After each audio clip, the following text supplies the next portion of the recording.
tutorial that I'm doing today is one that I'm very grateful to have. I was watching a Simply Classic live one night. I just happened to be able to tune in while I was prepping another bag, and I was to answer a question to win a free pattern, and I was the winner. I never win anything, so thank you, Chris Murphy and your team from Simply Classic for the prize was a free pattern, and I chose the Sorella, which means sister in Italian. So this is the bag that we are making today. But first, hi, I'm Teresa from 360 Handmade Bags, and welcome to my YouTube channel. And if you're already part of my YouTube family or community, thank you so much for being here and coming back. And if you're new, welcome. I'm so happy that you're here and that you're all taking the time out of your busy day to watch my tutorial and to sew along with me. All right. So here we go. This is the Sorella bag, and it can be a crossbody, it can be a shoulder bag, and it can be a hip bag. But look at this. Isn't this gorgeous? I used the fabrics that I used. To me, it had a bit of a Western vibe to it. So the fabrics I chose are this reddish brown, and it's embossed, and it has a very Western look. But I got this faux leather vinyl from Lens Mills in Barrie, and then I used a coordinating black as an accent because I used a black zipper. I didn't have matte black hardware, which would have been, oh, it would have been perfect. And the strap, the 1-inch adjustable strap that I've made a separate tutorial in case you want an in-depth how to making a vinyl faux leather strap. That's coming up as well. But this is the fabric that I used. And then I used for the first time, I did have some self-adhesive faux leather or leather that I used as lining. But inside the zipper pocket is the, there's one section where it's just one piece of black waterproof nylon pack cloth from Emmeline Bags. So check out this bag. Look at this beautiful look, and with the coordinating black, just enough to give it that beautiful elevated look and Western vibe kind of look. And it still needs to be trained. But this has, so on the front, it's riveted to hold your D-rings on. Now I use D-rings. The pattern calls for round gate rings or O-rings, but D-rings work as well. And the strap, I have gunmetal lobster clasps, and I've used the wide mouth adjuster because that works best on vinyl and faux leather than a bar tri-glide with the bar that moves. So this has on the front this zipper pocket. Now the zipper pocket, I looked at it and I thought, oh, that's not really much, but check this out. Check out how big this zipper pocket is inside. It's massive. Lots and lots of room to put a large cell phone horizontal and still have room for other stuff. That is so neat. I love that. But I have never done a twist lock before or a turn lock. So this is the first time that I have done that. I put my gunmetal 360 bag tag over top of the raw edge. This is a lot of raw edge. So like the back connector has a raw edge, and that's what it would have looked like here. But I put my bag tag over top of that so that you wouldn't see the raw edge. And that's my new 360 logo bag tag. So as I said, it's all raw edge. There's only this seam inside that's berthed or bound, and that's it. The rest of it is raw edge. So I did edge coding, and I explain all that as well. So we have this really nice large zipper pocket, and then we have this turn lock. So when you lift up the top flap, the front flap, the bottom pops down, and then you have all of this space inside. I'll go over this in a sec too. You have 2 card slots, and really there's lots of room in each card slot that you can put at least 2 cards in each one. So maybe even 3. Lots of room for card slots and tons of room inside. And there's my Made in Canada label. So there's lots of room. Like if you want, say this is a water bottle, because it's basically that size. You can put a water bottle in there. You can put a wallet, slimline wallet. I use the tall wallet from Sonar. And, you know, you can stuff it. There's a lot of room in there, and a lot of room in this zipper pocket, which I was surprised about.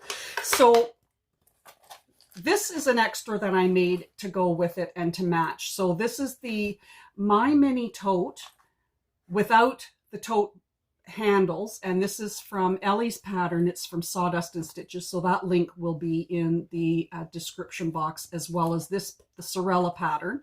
And I just made it to match the bag, so that I love using this without the handles.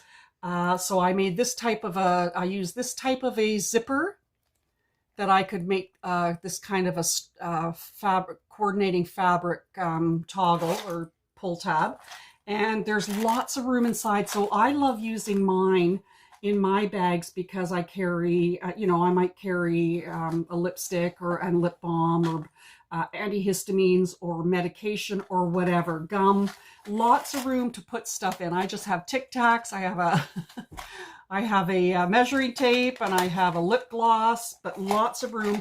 And it can be used as a coin purse or even a wallet, but I just wanted to make something to go with it, and it fits in there beautifully. And there's still tons of room for other stuff in there as well. So this is a beautiful bag. I really love this. I know my daughter's going to like this because she loves anything that's kind of equestrian or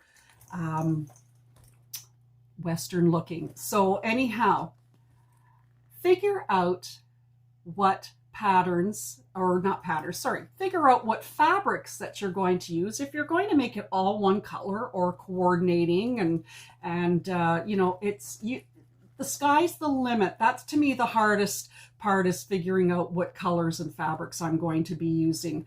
But anyhow, and grab your pattern and join me in sewing the Sorella from Simply Classic. Alrighty, so here's what we are going to be using to make the Sorella crossbody or hip bag. So all of my hardware is in gunmetal from Waywack. The thread that I'm using is the Almond Strong Bond, and it's Tex 70 weight, and it's bonded nylon. And now this one's brown, but I have black in my sewing in my Jack industrial walking foot. So the fabric that I'm going to be using, the exterior fabric I got from Len's Mills in Barrie, and this is going to be the strap. This is an embossed, it has a Western vibe to it. When I first saw this pattern, I thought that it really had a Western vibe. So it's going to be, this is going to be a contrasting color, the black. Look at that gorgeous embossing. So this is going to be the strap. And then the upper and lower closures are going to be in black as well. And this is what the gunmetal twist lock will be stuck to. And then the main fabric is going to be this reddish brown, the same fabric, but in reddish brown. So look at how well that this black goes, and look at that. It really, it's hard to see, but you can see a bit of darkness in the embossing, but this is how it's going to look with the black. It's going to have a really, really nice look to it. So I'm going to be making a 1-inch strap, and I have cut whatever the width of the fabric is, and 4 inches wide will give me a finished 1-inch wide strap. And in the black, I'll need 2 upper closures, which is this piece here. And I need 2 of those, and I need of the exterior. So I'm doing these in black. and then 2 of the lower closure in the black. And then the rest of the bag will be done in the reddish brown. So I need 2 main flaps, 2 exterior main flaps, and I need 1 exterior gusset that's folded.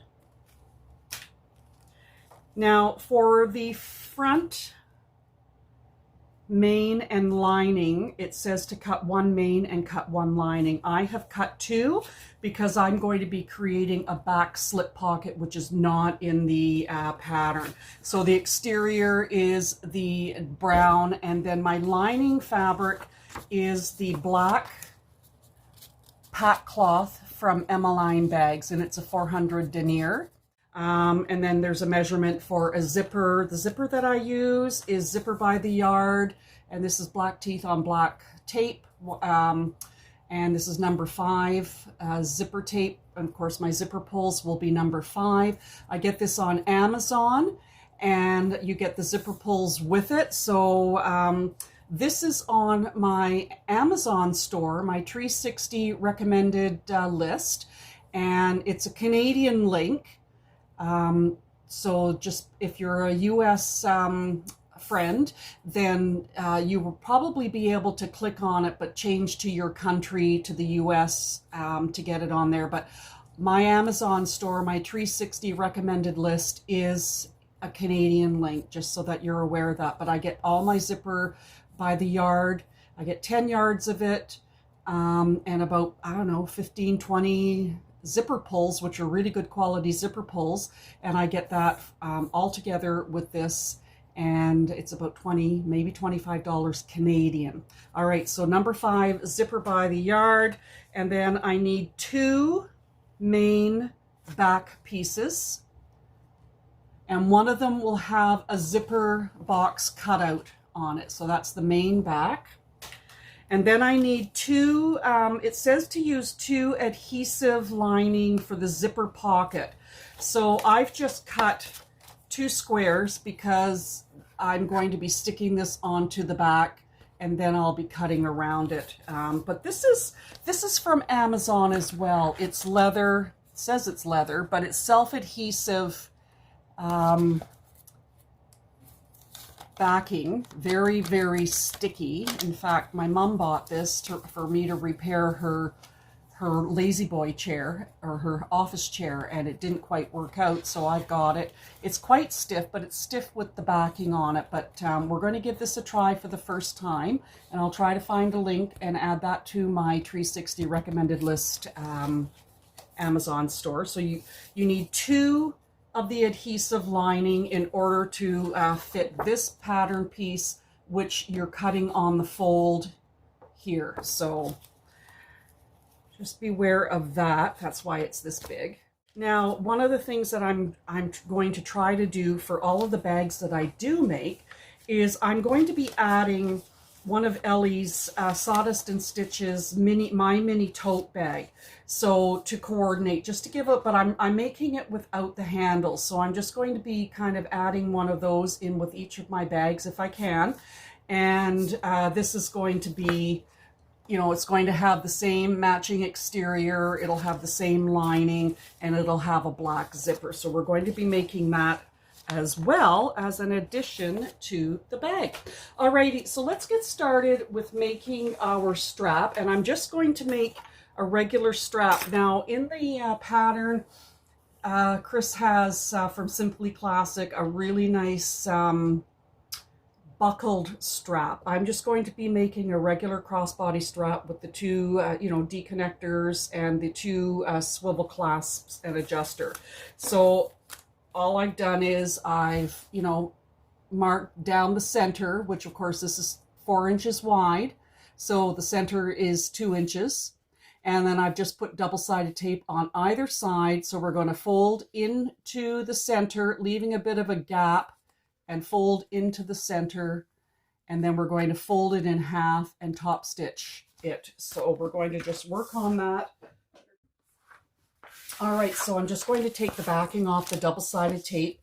And this double-sided tape is 1/8 inch wide. If you have a 1/2 inch wide or a really good 1/4 inch wide, you can just run it down your center line and then fold each piece, each raw edge into that. I don't do that because mine, it doesn't seem to stick as well. So I'm just going to fold these into the center, if this will stick to my fabric.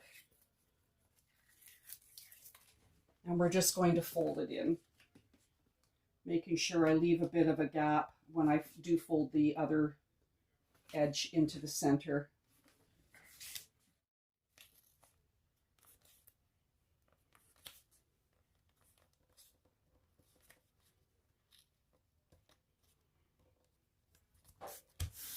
Okay, so once I folded the raw edges into the center, that's kind of cut wrong, but once I fold that in, then I'll take my 1/4 inch double-sided tape and I'll run a strip right up along, just inside, about 1/8 of an inch inside this one folded edge, and then fold it over, and that will help it stick. I may still clip it, but hopefully I may not have to.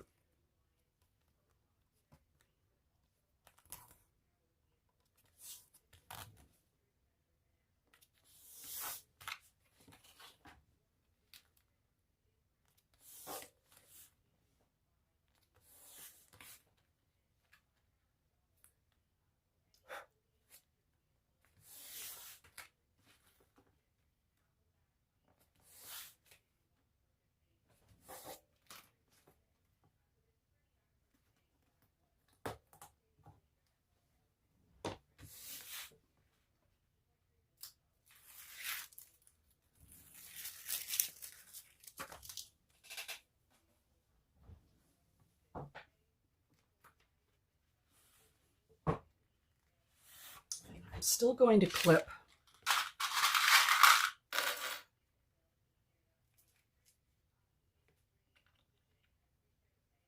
Just to make sure that those edges are squished down.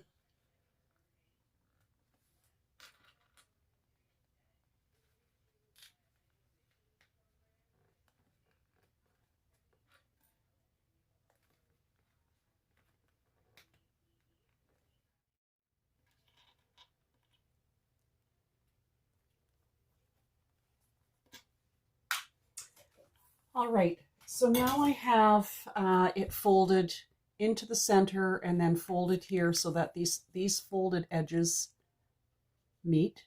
And I'm going to top stitch 1/8 of an inch seam allowance down this edge and then down this edge. Now, when I get to the end, after I finish sewing this edge first, and I get to the end, then I'll back stitch, of course, at the beginning and the end, and then I'm going to start back at the top here and go down this side after starting at the top here, because what that does is that helps prevent your bag, your strap from twisting, and it should keep your strap straight.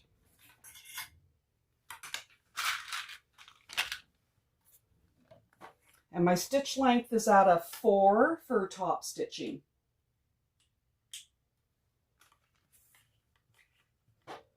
And 1/8 inch seam allowance for the top stitching.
Okay, so I have top stitched on both sides. One of the things I do like to do is I do like to make a little mark on the right side of my strap so that I know what the right side is. And I have already done that at this end, on that end as well. Oh, might be wearing off. So, and this is just my white gel marker, and it does wipe off. Now, one of the things is because I'm going to do double stitching on both sides. So I'm going to come in 1/4 of an inch from this stitch line and run a stitch line and come in 1/4 of an inch on this stitch line as well, just because I think it might give it a bit more of an equestrian look or Western look to this bag as well. All right, so we're going to do that, making sure that I have the right side up.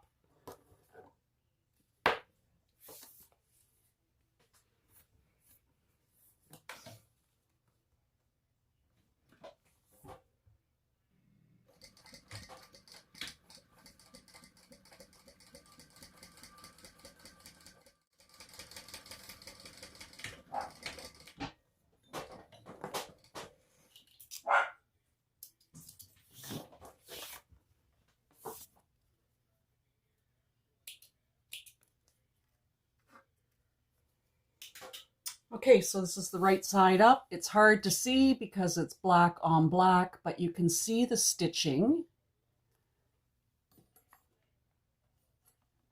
And it's there, so we now have 4 lines of stitching. All right, so to finish making our strap, what I am going to do first of all is trim these unruly ends and straighten them out.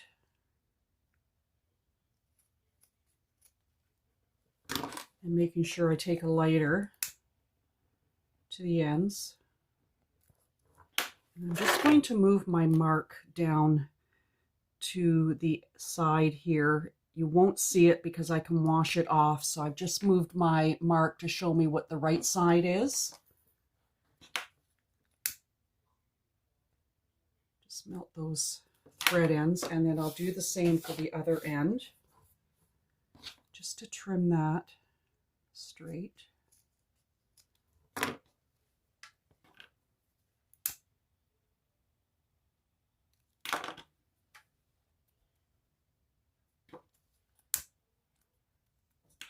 And then mark the side so I know what the right side is. Now, what you'll need to complete your strap is you're going to need your 2 swivel clasps. I have 1 inch, and I have a 1 inch tri-glide strap adjuster. Now, for those who are new to bag making, like I was 3 years ago, this is the right side of this type of strap connector. The bar moves in the center. The right side is the curved side of the bar, and the wrong side, of course, you can see where it's clasped on, but the wrong side is flat, just like that. Okay, so first of all, before I do anything, we're going to have some noise. So that's not quite straight.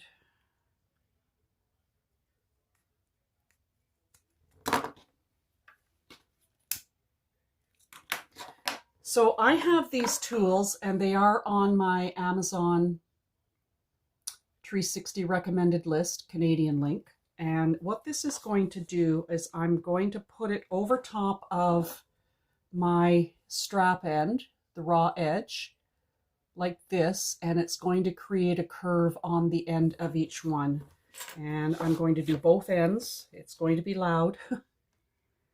Just make sure that you line it up centered so that the curve is even.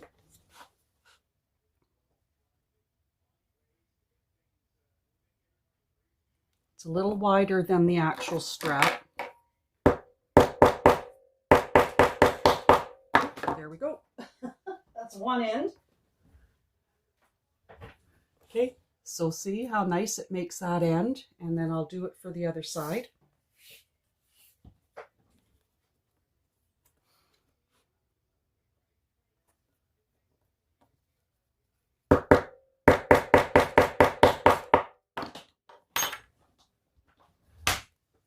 Okay, and there's the other side.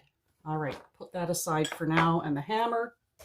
All right, so I'm just going to take the lighter to these ends again and kind of melt them. This vinyl does melt quite well. Melt it on both sides. Now, because it's a raw edge, you can edge paint it. And I have Giardini base coat, and I get this from Emmeline Bags. I've had this for a long time, and it's lasted a long time because I don't edge coat very often. So I'm just going to finish melting this end a little bit, and I just press the melted end here just to smooth it out. Do it for the other side.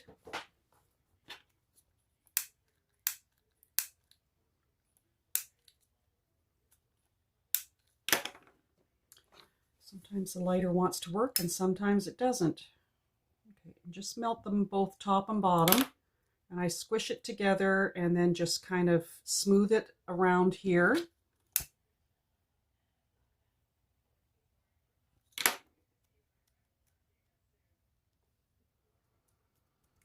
And I haven't decided whether I'm going to actually edge coat that to seal it with the Giardini yet. Oops, I need to. There's some rough edges here of thread. Melt those flat. Make sure the other end is okay. Okay, but what I do is, I mean, it's not a very big edge, but I just take my black Sharpie, and I still have threads that are too long. And I just paint the edge with my black Sharpie.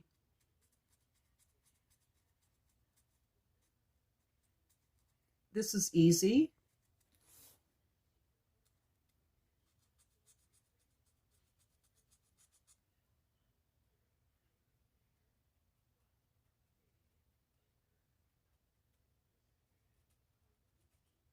And I make sure that all white, any white showing, gets covered up.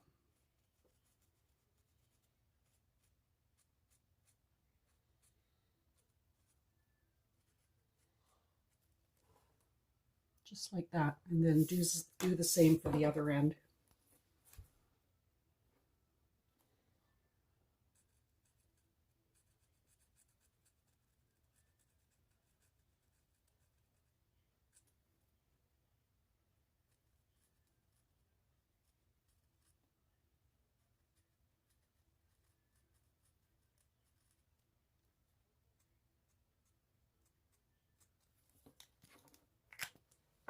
Okay, so both ends are done. Now I am going to take some of my Dries Clear, and I'm just going to put some of that glue over top of the edge, or actually, I'm just going to take some of my metallic fabric paint. You're not going to see the metallic, but that will also help to seal it. Now I have these are on my Amazon store as well, but I have these glue bottles, and I have Craft Dries Clear glue in one, and I have the base coat in the other. But I'm just going to take the fabric paint, and I've got the, and actually this cap fits perfectly on the end of this. So I'm just going to squeeze it out. It's going to take a bit. There we go. And I'm just going to dab it on the end of my strap just to seal it. There are areas in this bag that will need to be edge coat. So that will take time.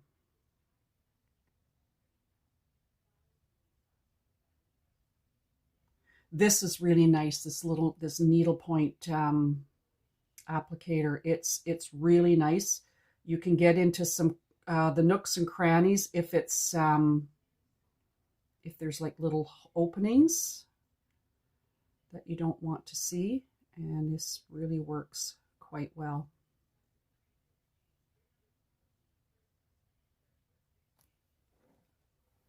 All right, that's one end, and then I will do the other end without touching the first end.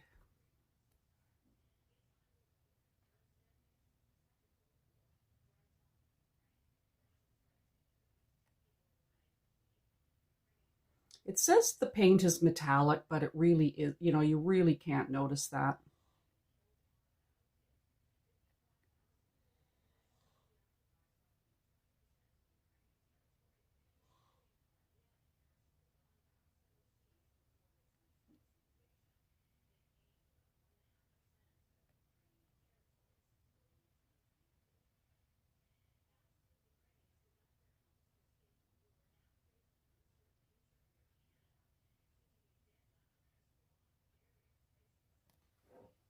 Okay, so what I'm just going to do is I'm just going to put clips on the ends, on the edges. That's why I wanted to mark my right side further down, because I cut off those ends. And then just put clips on the end and then use that as a stand until it dries.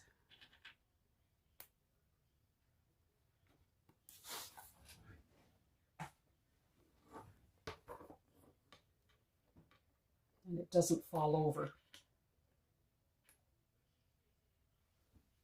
Got some on me. Actually put it on the ends like this, and that'll help prop them up. And then just let the ends dry. Now, what I do with this, because you don't want any of your glue or paint left in the needle tip, because it's so fine, and you don't want any of that left in there because it will dry and ruin everything. So I tap it all down.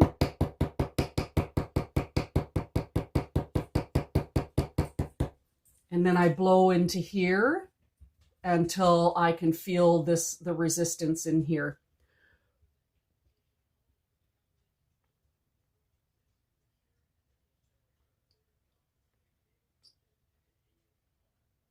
Just like that. And then now the air's coming out. Perfect. And then I put the cap back on. I'm out. All right, and that'll help keep it dry inside these little rubber caps. All right, so we're just going to set this aside for now and let it dry, and then we'll finish our strap. What I'm just going to work on while that's drying is I'm just going to work on the zipper for the My Mini Tote from Sawdust and Stitches, you know, so that I'm working on something. Now, this is the type of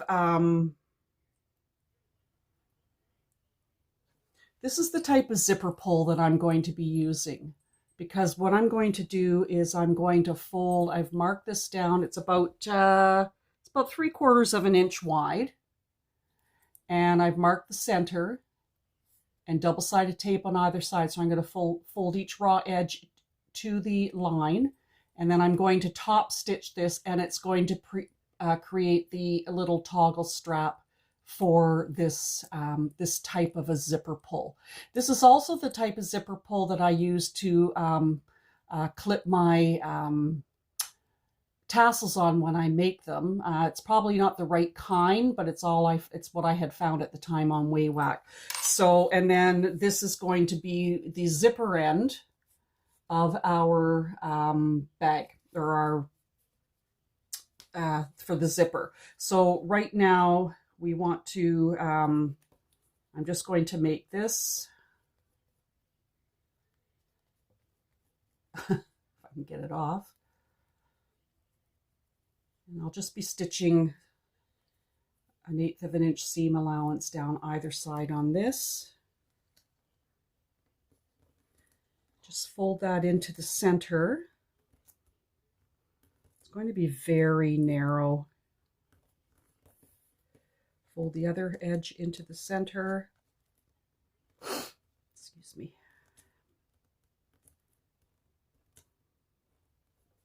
Okay. And then I'm just going to top stitch down both sides. You don't have to worry about starting back at the top like you do for the strap.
Okay, I'm just going to burn the threads on the underside and the upper side.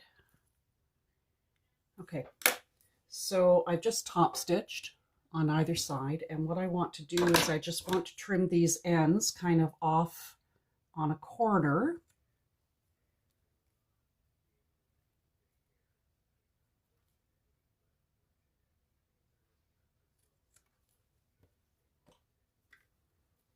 Just like that, off on an angle, and then I'm just going to melt the ends, squish them together. It's my way of sealing things.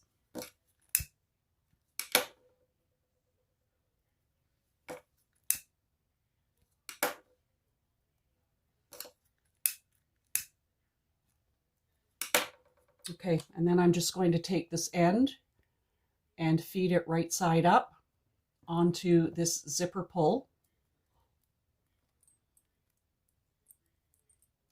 Get it centered just like that.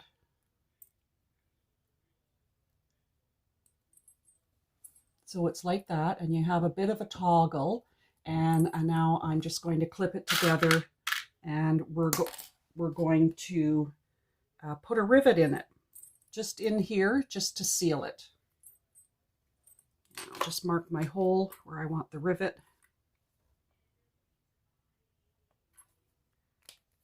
And I'm just going to use my Japanese hole punch to punch the hole. And what it does is it goes up and down. And it creates really nice, precise holes. Just like that. Beautiful. My rivet press. That's the right side. So pop my rivet into the hole and pop the cap on. And then punch or press.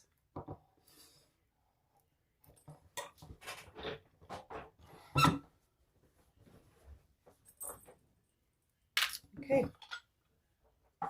and there is our zipper pull, just like that. Now, the zipper for that my mini tote is the butler method at one end. So what we're going to do is I'm just going to take about an inch, measure an inch down from the one edge. This is going to be too long, so we're not going to be putting our zipper end on it yet until the little My Mini Tote is finished. So I'm just measuring down an inch and drawing a line.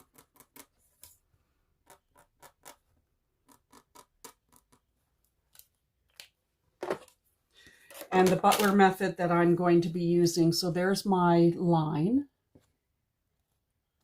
Open up your zipper tape, just past that line, fold over at one of the lines.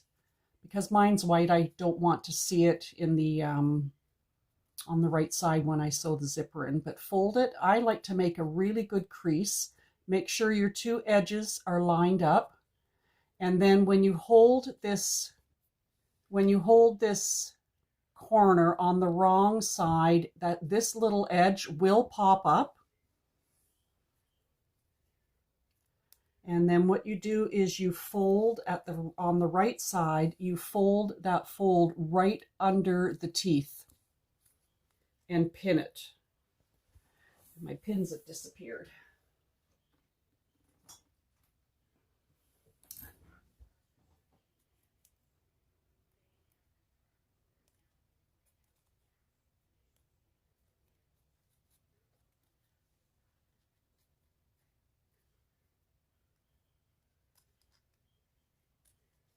Okay, so I have it pinned, and I'll do exactly the same thing for the other side.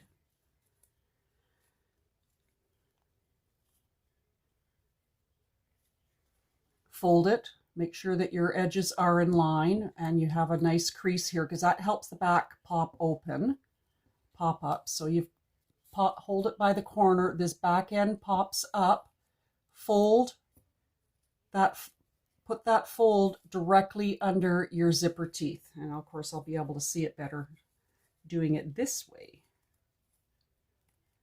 And then pin it.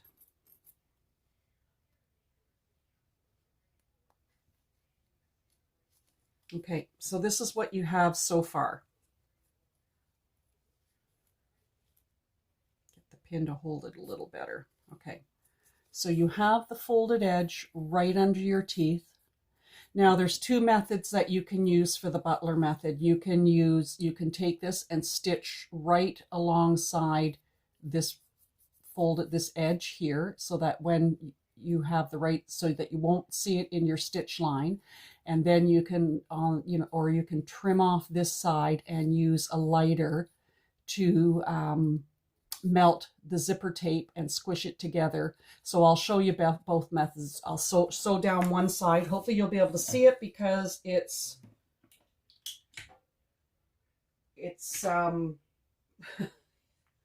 black on black. So I'm changing my stitch length back to a 3. I always typically stitch in with a 3. Make sure that when you're stitching on the zipper that you're not getting the pins in the way, and just stitch down, go down one end and back stitch again. Ouch! I just always get myself pricked from my pins. That's why I don't use pins very often.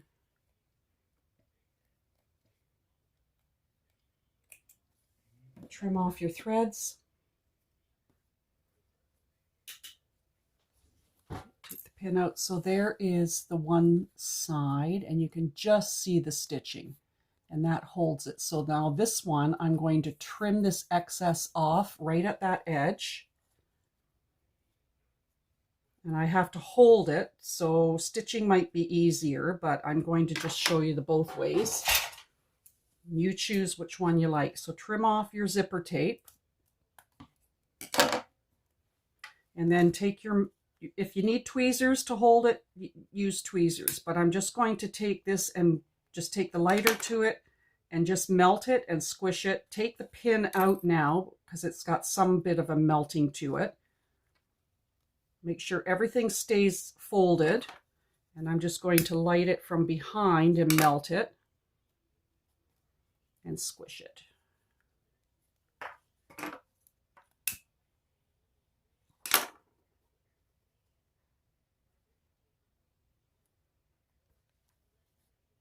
Okay, and there it's melted and it sticks and it's melted. This might take a little longer to do.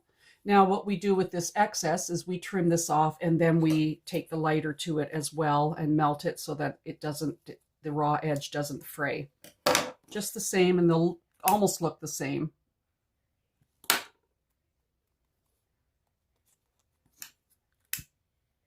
Okay, and there your zipper end is done.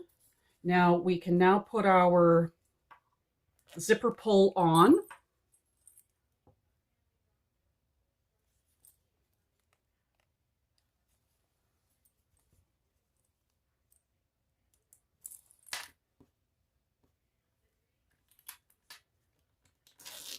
Okay, so our zipper pull is now on,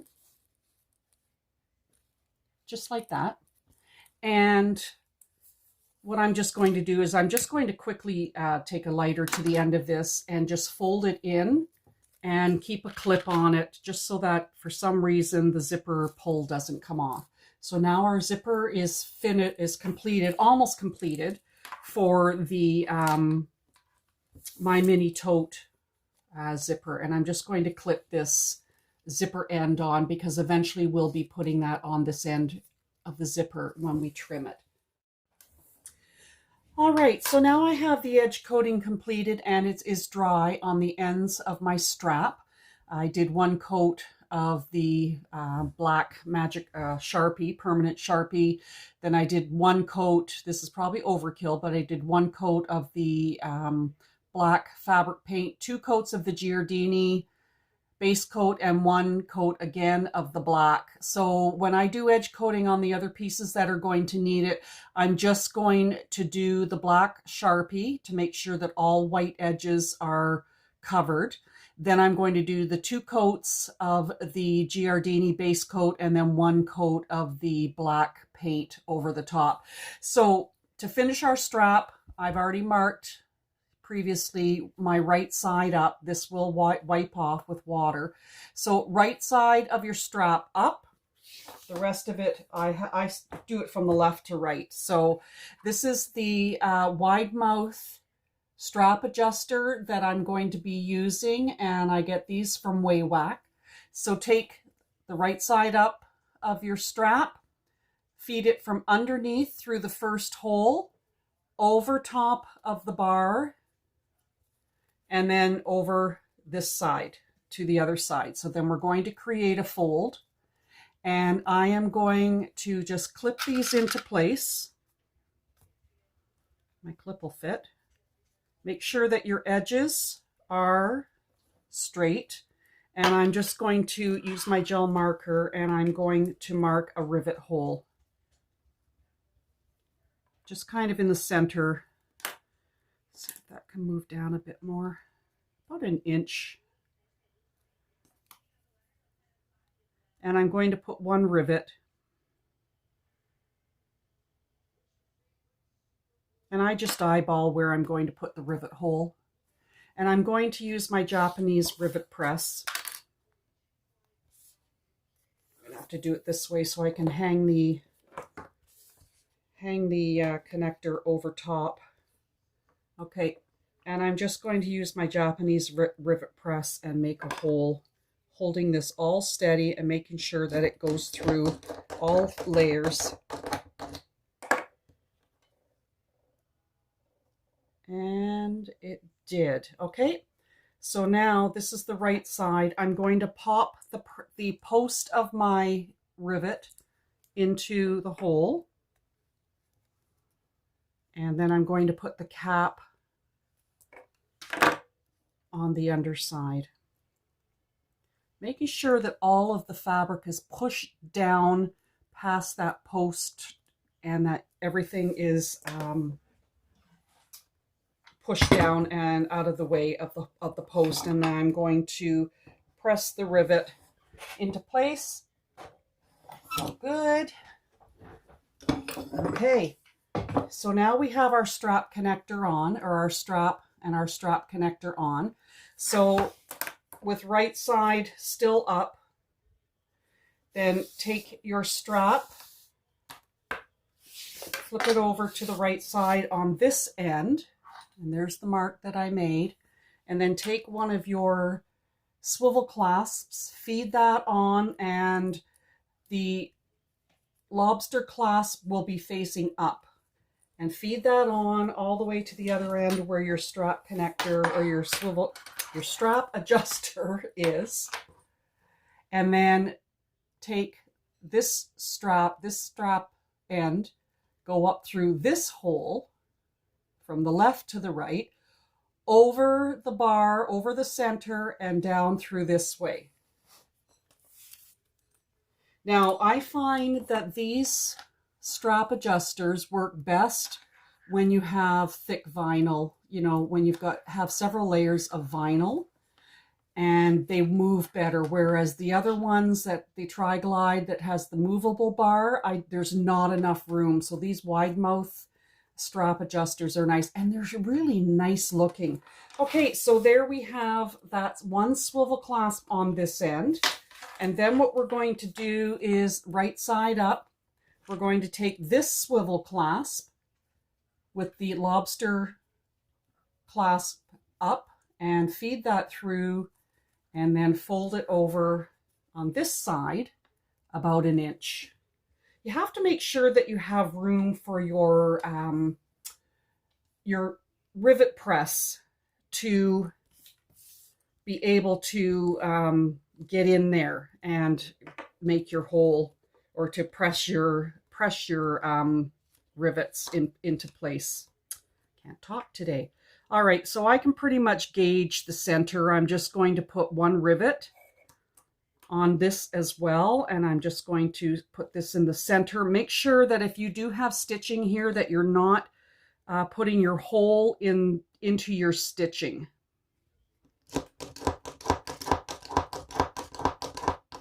Okay, pop the rivet in through the holes. So I've got the post on the right side. Push everything down and around that post so that the post is exposed. And then pop your cap on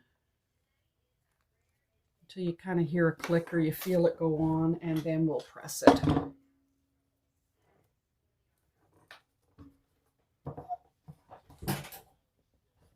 Okay, that felt good. And now our strap is done. So there's our swivel hook on the one end, our strap adjuster, and the swivel hook on the other end. Okay, so we will take this strap and we'll just put it aside for now.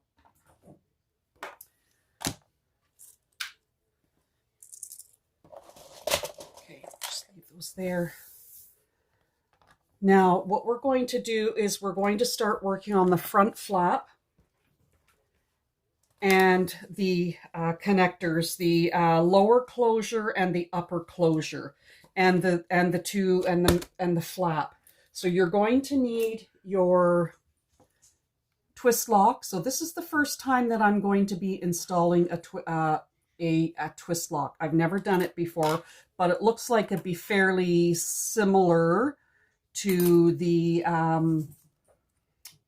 magnetic snap with the washer as well. I have my 2 exteriors of my flap, and I've put double-sided tape all the way down one side of it. And because I can't iron anything on, because I know this is going to melt, I just put duct tape all the way on the other flap.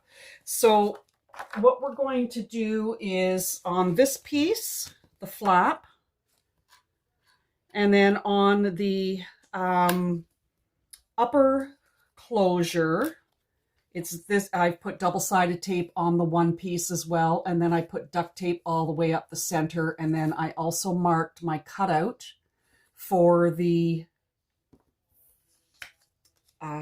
swivel clasp. And then on the lower closure, this is where the lower closure will have the actual twist part of the lock and the washer, and then the upper closure will have the cover.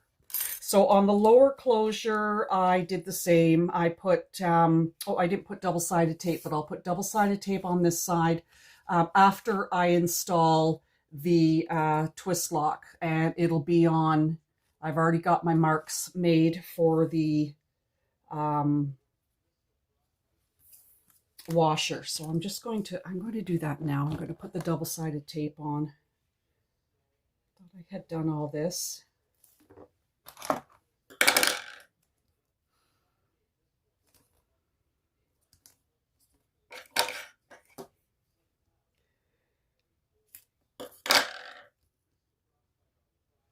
I like to get the double-sided tape when I use it for something I know that I'm going to be edge painting. I like to get it close to, but not right at the edge, so that my edges will be closed pretty much when they're together, and they won't have any kind of a gap.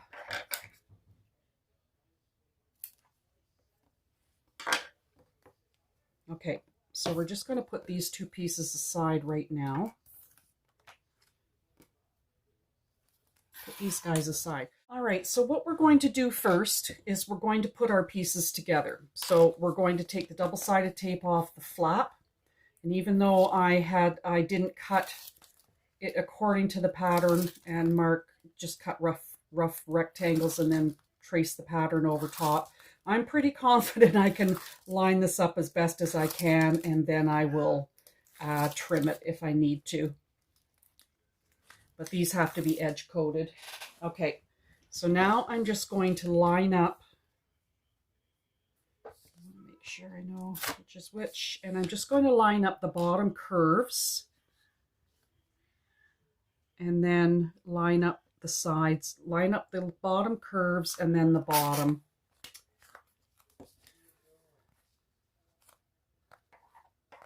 Of course, it's so sticky.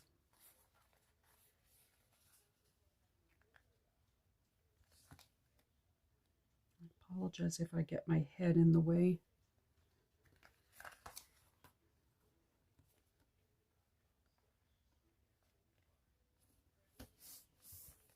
Okay. And I'll see, and then what I'll do is I'll sew it first before I trim it. So there's our flap, our two pieces together. Okay. And then I'll do the same for the upper closure, because we have to cut a hole through the whole piece.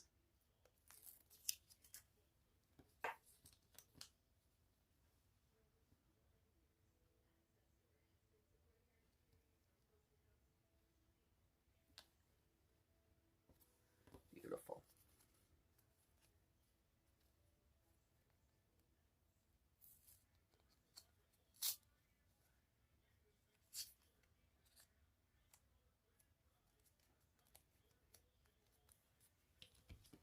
Okay, and now I have to install this part first.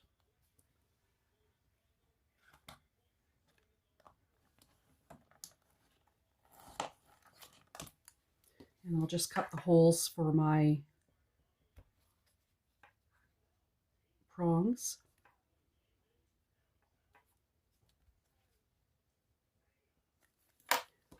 Okay, I'll pop the twist lock into those holes, making sure it's right down. And then I'll pop the washer over top of those holes.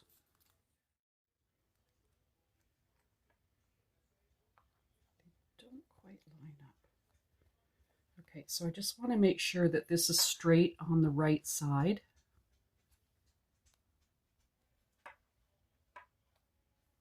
And then push it right on. Push that washer all the way on.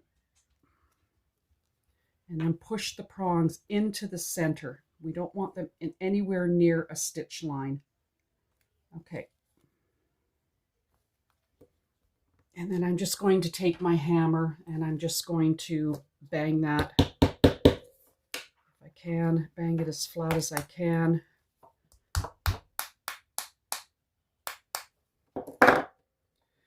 Push it down.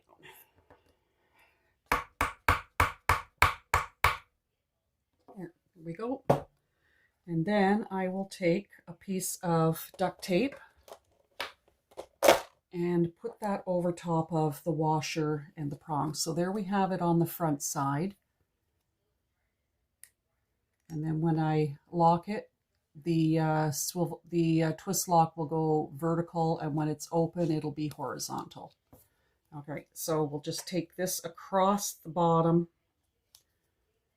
making sure that that's really on there tight.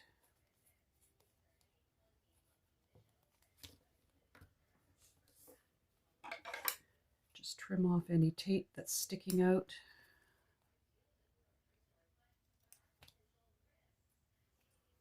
Okay, now I could take this piece and take the double-sided tape off, backing off, and then put this piece wrong sides together.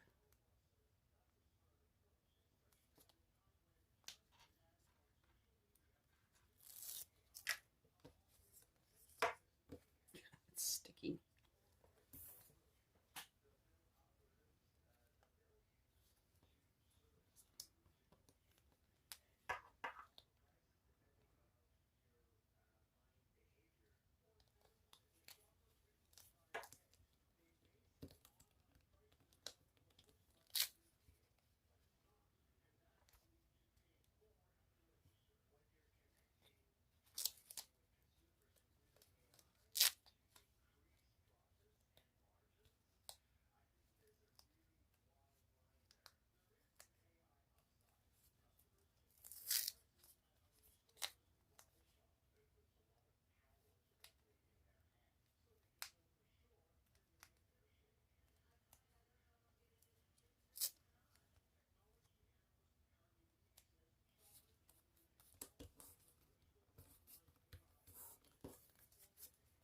Okay, so what I'm going to do now with all of these pieces, and before I install this piece of the twist lock, I'm going to stitch around just on the inside of that line and then trim them all.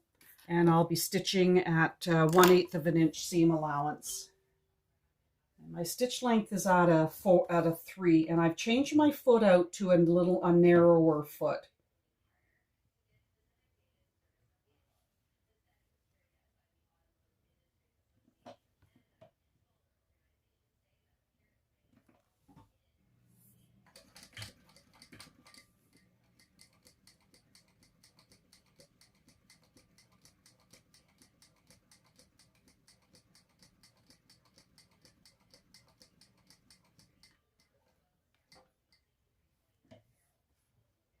Just watch when you go around that curve.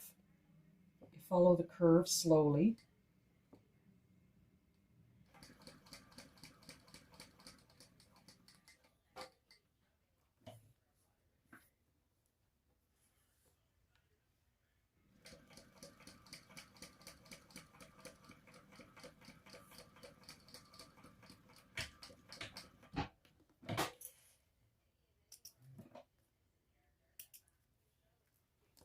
And then I'll do the same around here.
And then around the flap.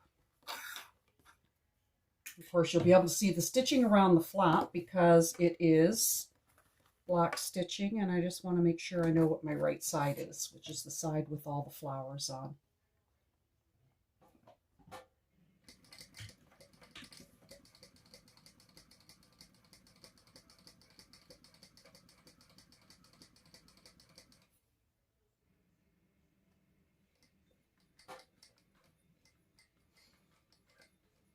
just hand cranking around the curve.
Okay, so there is the stitching on the front. So my front is where these nice flowers are, and all the stitching, top stitching is along here. And I'm just going to take a wet baby wipe.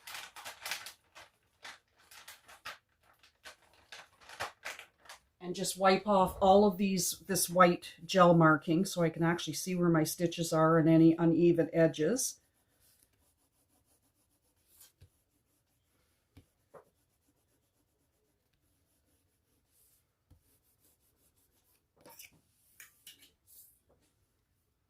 Make sure I don't wipe off my mark for where I have to cut the turn lock.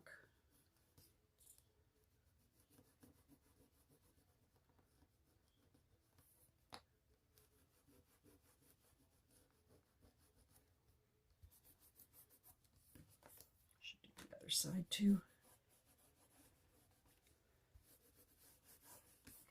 Okay. That's done.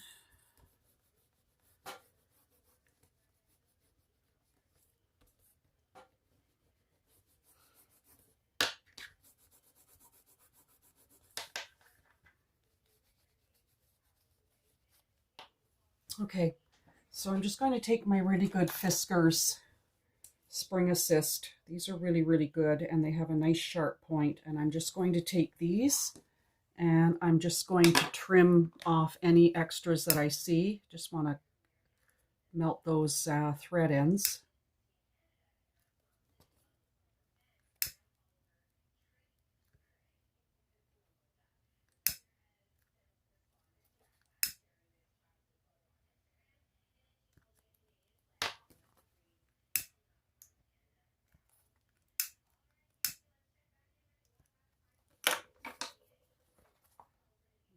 That's the wrong side.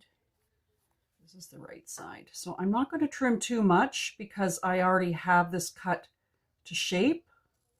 I'm just going to trim off any extras that are glaringly obvious that they're not lining up.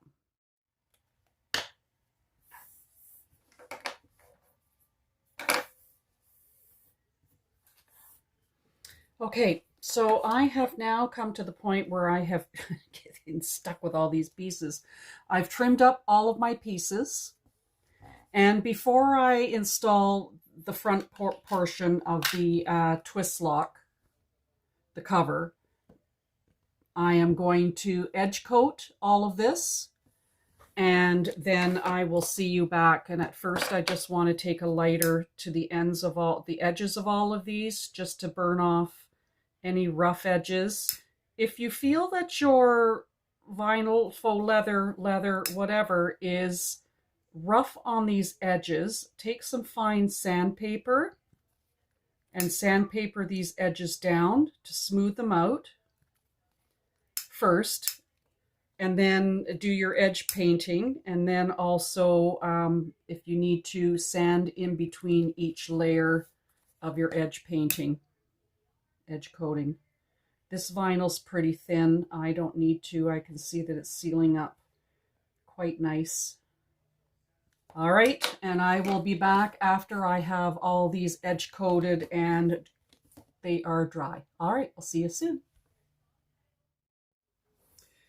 Alrighty, so I have finished edge painting my raw edges on the flap, the upper closure, and the lower closure. So all I did with these is I used my black permanent Sharpie and I went all along the edge of each piece to make sure there weren't any, to cover up any white marks. Then I did one coat of base coat of the Giardini base coat, and that's all I did on the flap and the upper closure and the lower closure. And of course we've already installed the twist lock on the lower closure, and I've marked where my where the frame part of the twist lock goes. So we're just going to put these pieces aside for now, and we're going to work on the credit card slot. So you're going to need your credit card slot lining and your credit card slot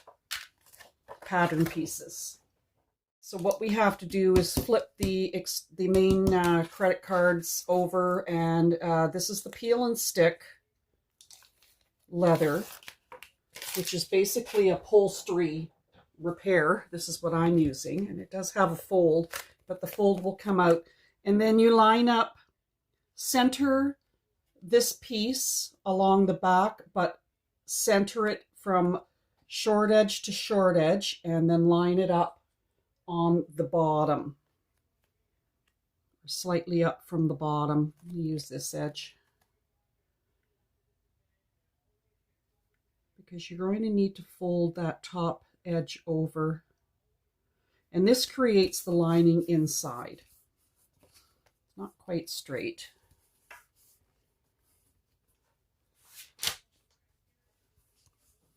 And then I'm just going to put double-sided tape across the top. Actually, I'll just use my 1/8.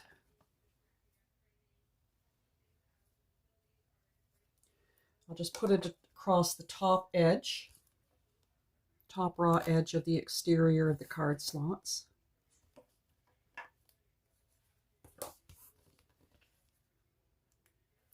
And then we're just going to fold that over along the edge of that lining, making sure that the fold is straight, because I know that my lining isn't quite straight. Actually, what I'm just going to do is trim some of that off to make it straight. I need cutting 101.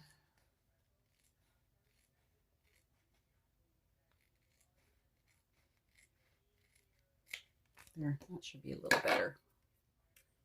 And it's sticky. Okay, so I'm just going to fold this edge over.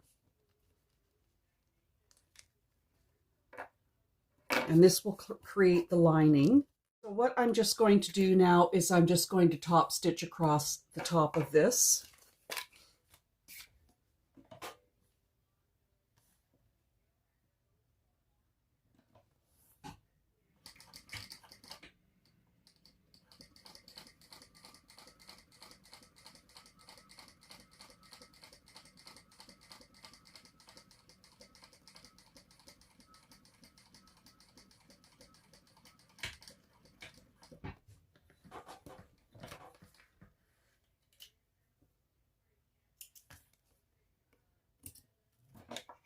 Just take my lighter to those thread ends.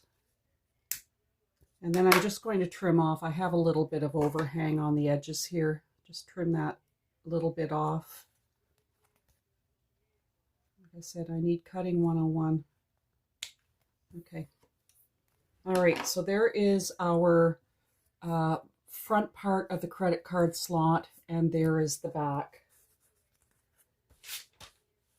Now we're going to just put this aside for now.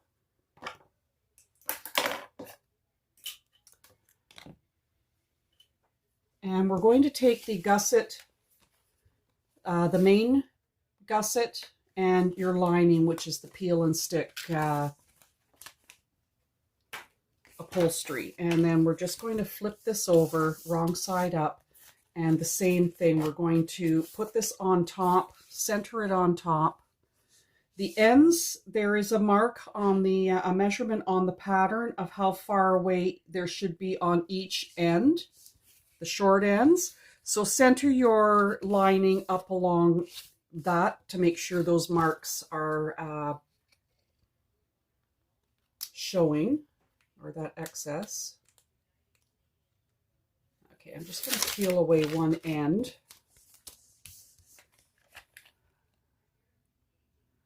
And then just center that on and along the edges. And I may have some excess hanging over. It's the beauty of self-adhesive products. Ooh, perfect. Hi, Frankie. Frankie's joining me on my work table. Okay, so you have an excess amount here that the lining isn't on, and then on this side. All right, so then we're going to take a double-sided tape and we're going to put it on each short end.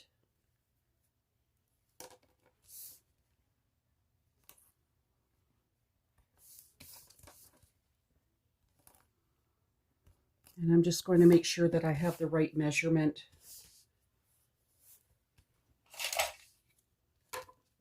On each end. That one's perfect. And this one's just a little off.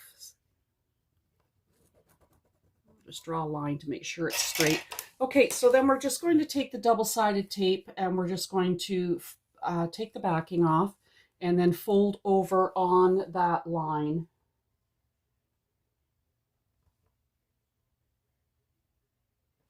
So that the top edge is over top of the lining. And do that on the other side as well.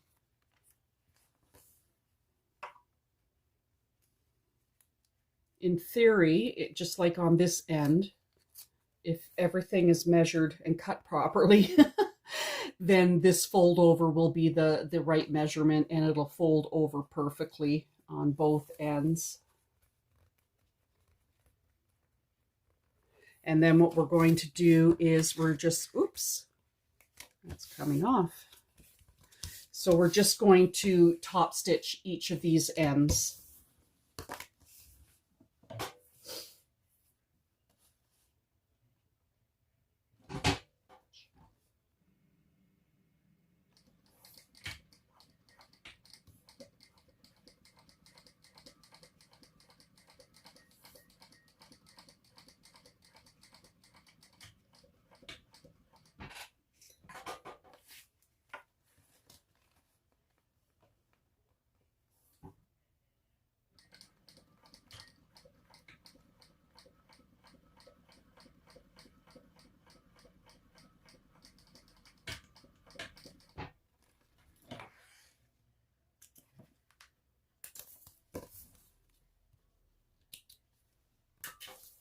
And then I'll just take a lighter to the thread ends, as usual. Okay, so there is our gusset at this point. Now I'm just going to take my seam roller and I'm just going to roll that because the adhesive backing on my lining doesn't seem to want to stick. Just give it a bit of help. I think my roller needs a bit of sewing machine oil in the wheel. Okay, so first we're supposed to fold these top stitched ends right sides together and clip in place, making sure that your raw edges here match, and you do this for both ends. And I'm just really making sure it clips because my lining fabric doesn't want to stick as well. Okay, clip this, matching up the raw edges.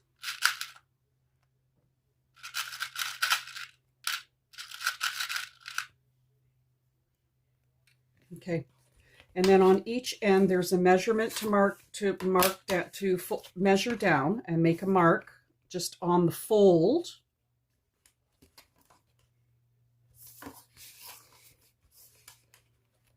From the top edge, and we're going to sew a pleat in here.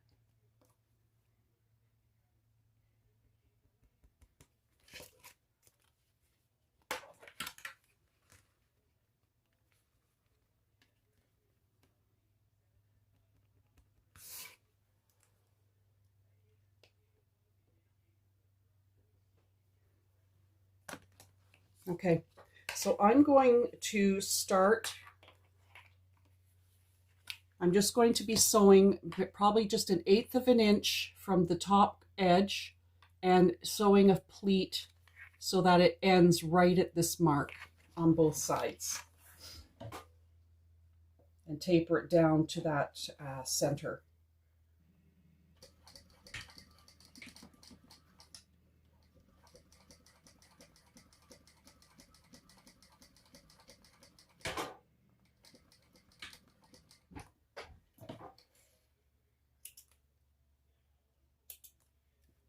And do the same for the other side.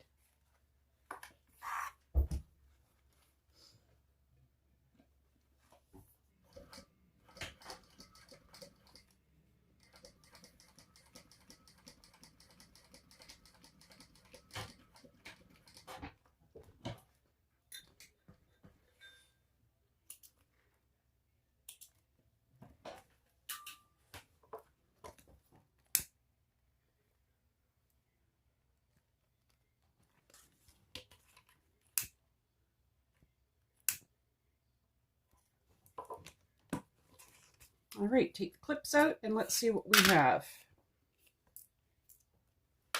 Okay, so there is our gusset, now with a pleat on either end.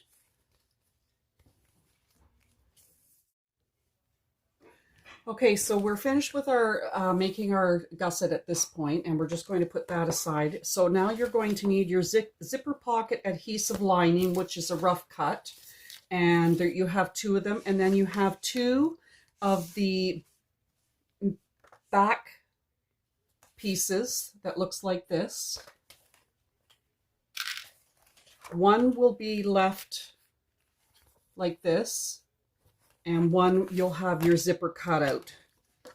So one of the back, and I'm going to use this for the zipper cutout. So one of the things you need to do is take your zipper pocket adhesive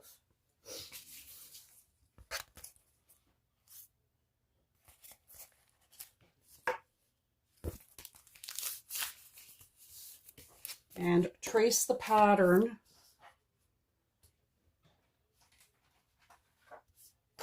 which I have done. Make sure the pattern is traced, and I will cut around this.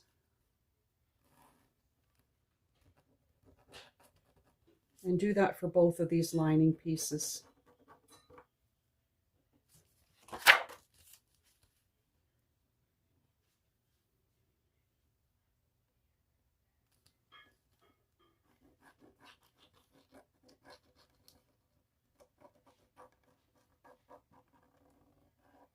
All right, there's one.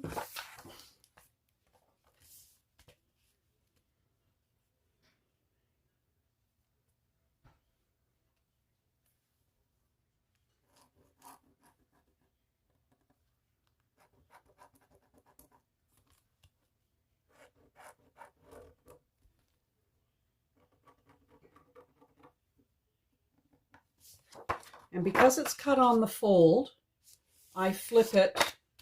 Instead of folding my fabric, I flip it and make sure I mark in the center a little mark within the seam allowance so that I can line up the other edge. I flip it over, wrong side up, line up my marks and the bottom edge, and then trace around, and that'll act like I've used the fold.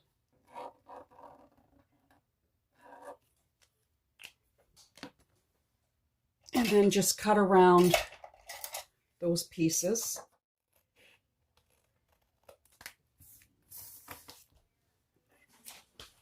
All right, so they're cut out. So just take one of the pieces and we're going to line it up with this bottom edge of the front and the back. Pull the backing off. And then I'm just going to line up this edge with this edge.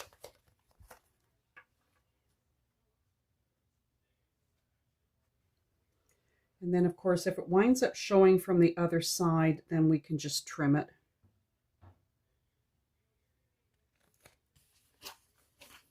So putting wallpaper on. Oops, didn't get quite centered.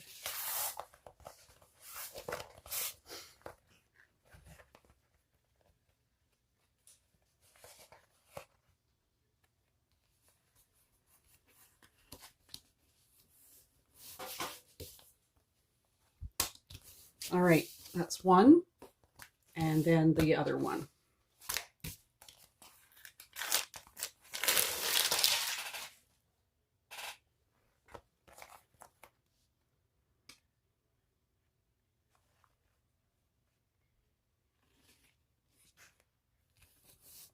Okay, and then I'll just check on this side if there's any excess. Nope. And same with this one. Perfect. And of course it doesn't want to stick as well. Okay, so on the front piece, I'm going to decide what I'm going to use for the front. They're both the same. And I will mark my zipper box.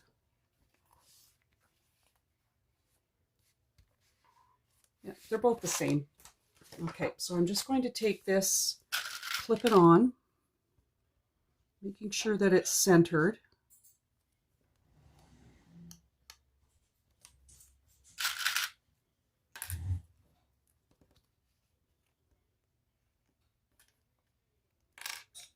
And then it won't move.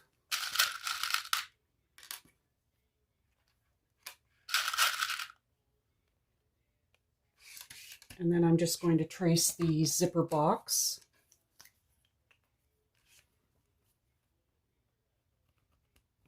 Half of it.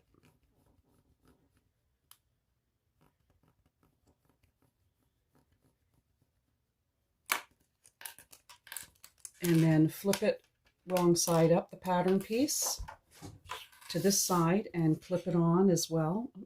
A piece that's not quite straight.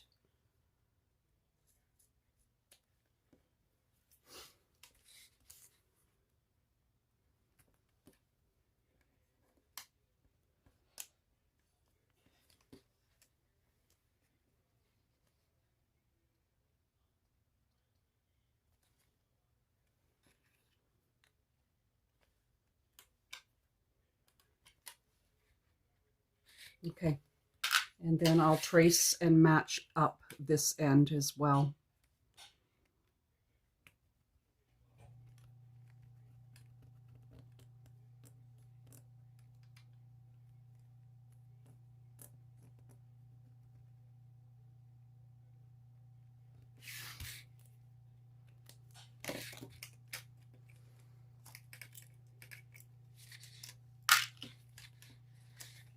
Okay.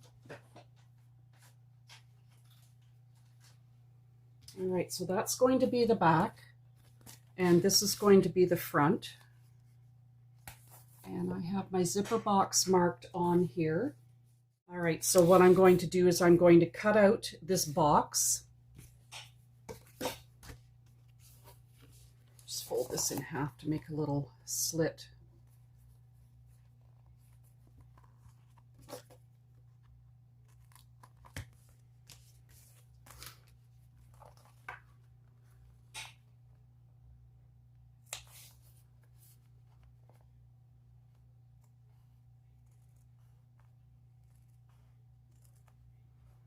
Keep your edges cut as straight as you can and as neat and tidy and even. And this white gel marker I can wash off with a baby wipe.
And that adhesive doesn't want to stick.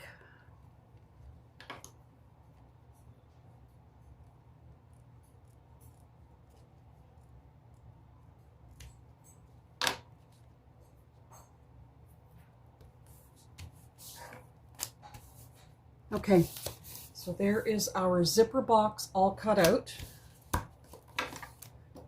Get your zipper and put your zipper pull on.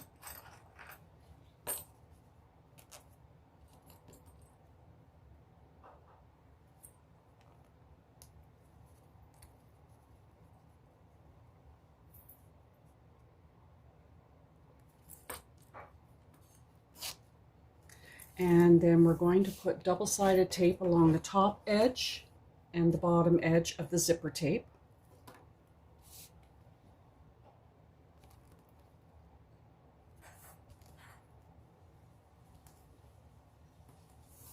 Should have done this before I put the zipper tape on. Make sure that you burn the ends of your zipper tape so that they don't fray inside. Unless you have to trim them. I'm not sure if I have to trim mine or not. I usually cut my zipper tape longer than it is the pattern size.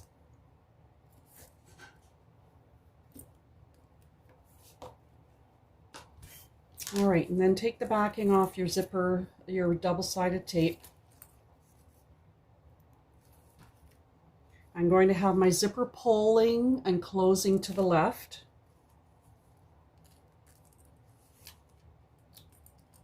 And I'm just going to lay my zipper tape flat on my desk. You're going to see it upside down.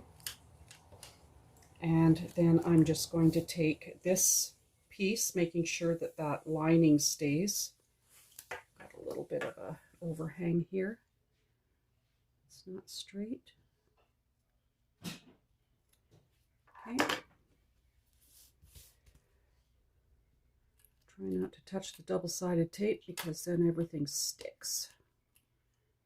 And then I'm going to take my zipper box and center it across the zipper. And what I do is I center the teeth in between these two marks, the short edges, and do it on both sides. And then that pretty much helps to line up your zipper teeth in the center of the rest of the box. So I'm just going to line that up. Center that.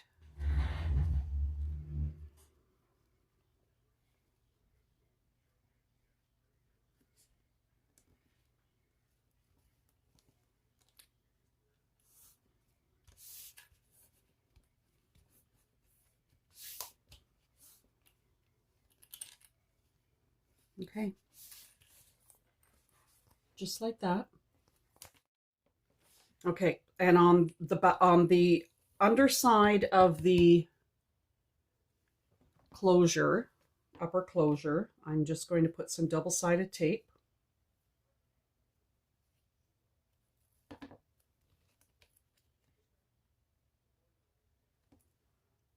Maybe about an inch worth down from the top. And if it's in the way, I can always peel it off. Okay.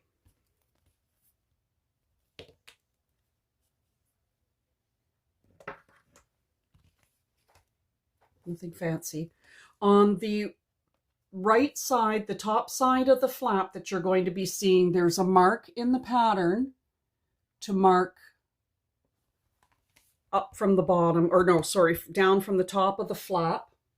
Okay. And then we're going to take the double-sided tape backing off, and we're going to line up the center of this raw edge of the flat of the top closure with the mark that I made here. And we're going to line that up, make sure it's centered. I'll just take my ruler just to make sure I have the right measurement.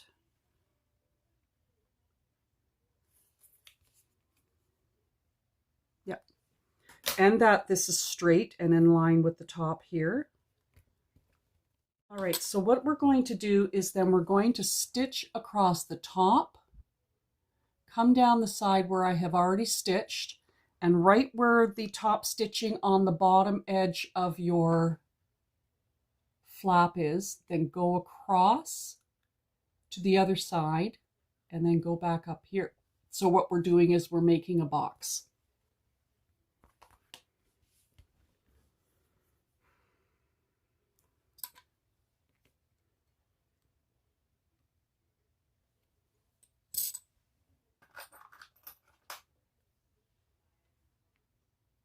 It's too big. I have to figure out where I'm going to put my... All right, so we're just going to stitch that on right now. And I will be pulling my threads. Well, I can backstitch. I'll backstitch this to make sure that it's going to be secure.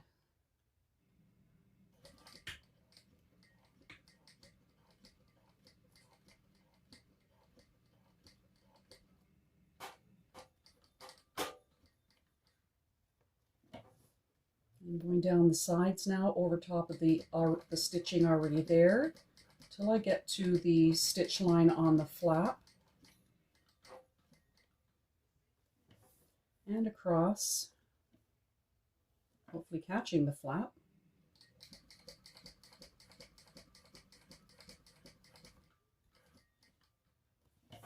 And then up the other side.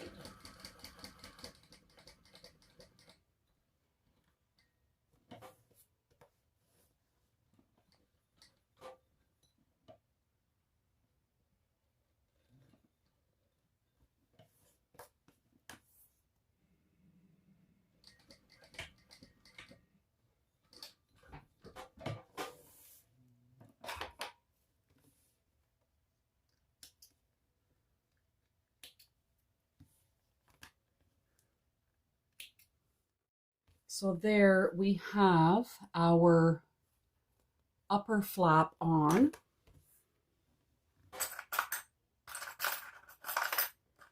Now this is where I was going to put my bag tag. And I have to open up the flap because I don't want this put on and then the prongs showing on this side. And all the double-sided tape or the tape. All right, I want to mark my center.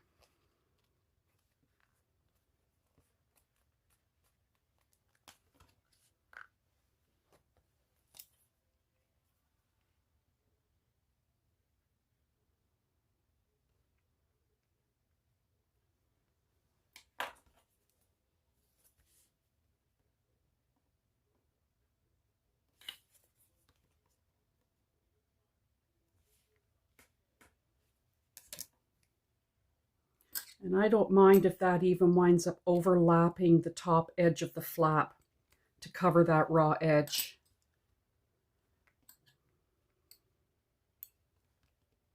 I'm okay with that. So I'm just centering my washer over top of the flap. Make my slit marks. And then even though that's stitched, I need to pull away. Well, first I need some double-sided or duct tape. Duct tape is wonderful.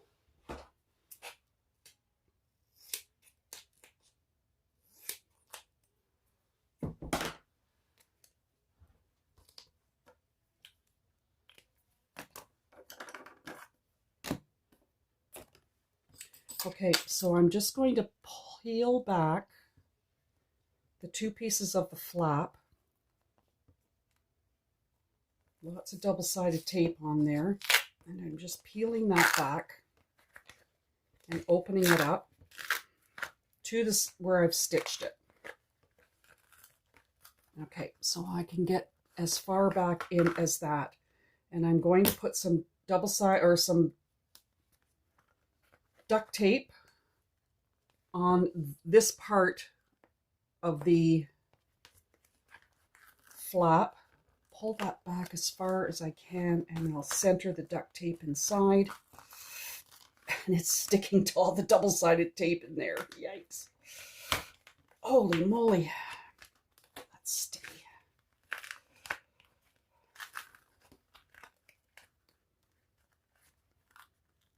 Okay, pull that right back to the stitching.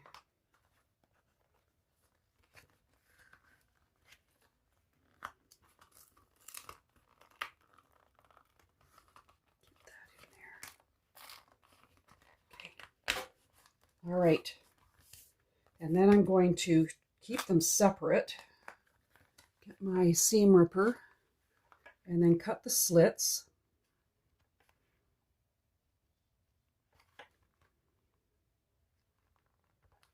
And this way the prongs and the washer will be on the inside of the flap. Pop my bag tag in there. Is that too far? Okay. Push it right, push everything down on the interior, put my washer over top and make sure everything is pushed right in there. And then I push my prongs into the center, and this time I will bang them. I usually don't, but I want to make sure that that's flat. There's my hammer.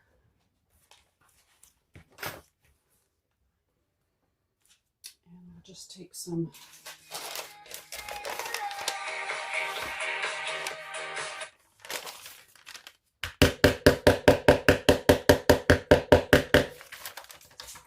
bang it from the other side.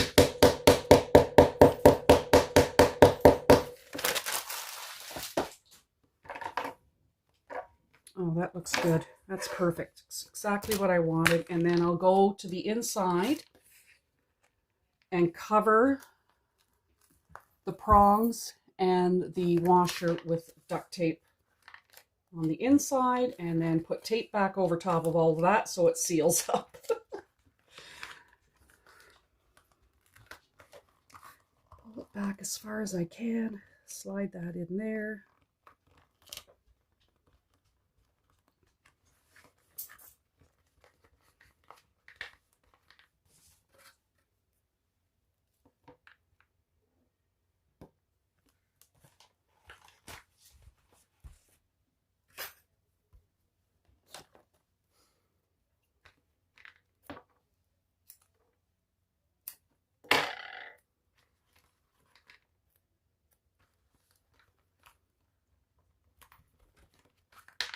Hi, Frankie.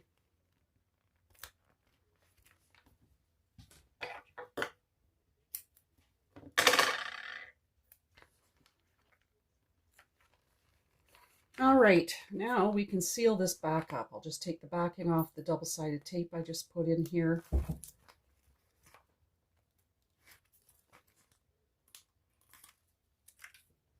And then smooth everything down. Oh, that looks good. And there is our flap. And I wanted the bottom edge of my 360 bag tag to cover that raw edge of the upper part of the flap. And now everything is ready to go, so I'll be back. Okay, I have already stitched around my zipper box, and then on the back side I have trimmed the zipper down, the zipper edge, and then I've just melted the raw edges so that they don't fray.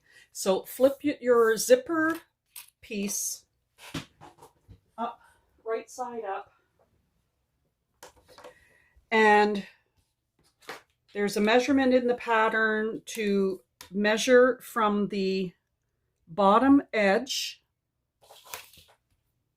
up, and that's where we're going to place our card slot. So the right side of the card slot goes on the right side, or the lining side of the card slot goes against the right side of the exterior here of the main. Just take the backing off. Oops, didn't want to come off.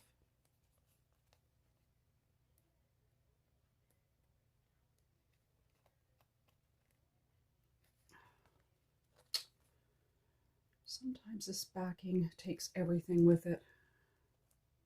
Okay, and on the card the card slot itself, there's a measurement from the left side to draw a center line. You can either measure from here and draw two vertical lines or one center line, and I just drew the one center line. So I'm going to line up my centers.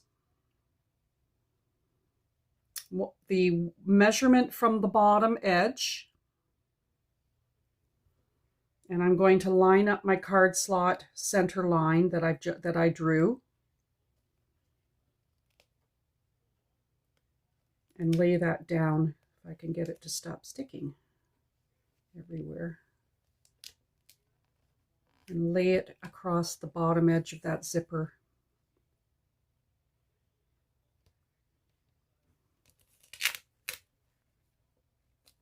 Or the bottom edge of the ruler. Okay, now what we're going to do is we're just going to stitch down the side, across the bottom, go up the center, back down the center, across the rest of the bottom, and up the side edge. And I'm going to back stitch at the top.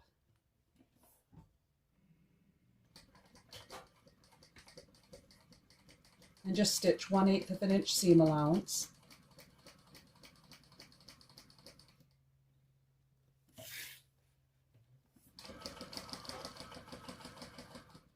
Okay, I'm just coming to the center line. I'll go up the center line and back down.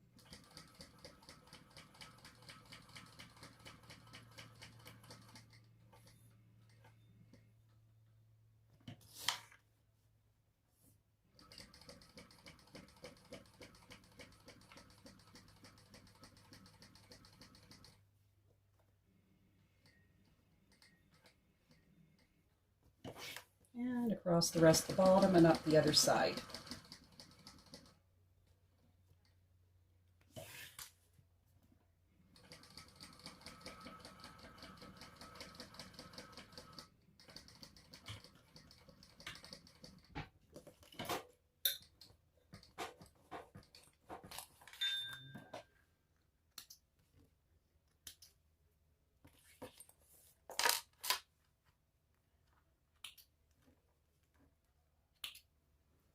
And then I'll just take the lighter to the ends, the thread ends on both sides.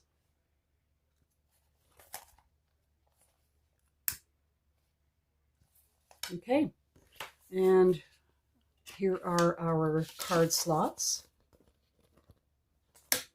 And they should fit quite nicely, vertical, beautiful. Lots of room probably for 2 cards in each slot, maybe 3. All right, so now you're going to need your flat piece, and you're going to put double-sided tape, 1/4 of an inch double-sided tape across the top raw edge. And then there's a measurement in the pattern to draw a line down from the bottom edge of the zipper box to this point. And we're going to take the double-sided tape off of the flap, And we're going to flip it so that the flap is heading up to the top edge. And we're going to line up our centers that I've marked on this line and the center that I marked on the flap. And we're going to line that flap up just above that line, mark matching centers.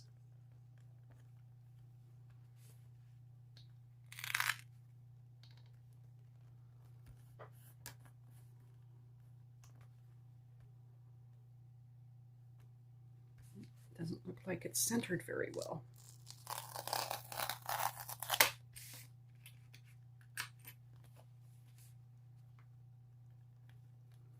Making sure that your edges here and here, that they're symmetrical, that they're even. So you have this the same overhang on both sides, or the material.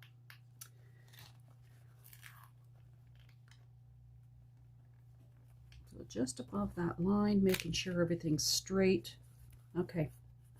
And any of these white marks I'll be washing off with a baby wipe. So this space here and this space here should be symmetrical. And you have this, now my centers aren't matched, but this is symmetrical. And it's just above that line. So now what we're going to do is along the raw edge, we're going to stitch 1/8 of an inch seam allowance. And then up from the raw edge, we're going to stitch 1/4 of an inch seam allowance.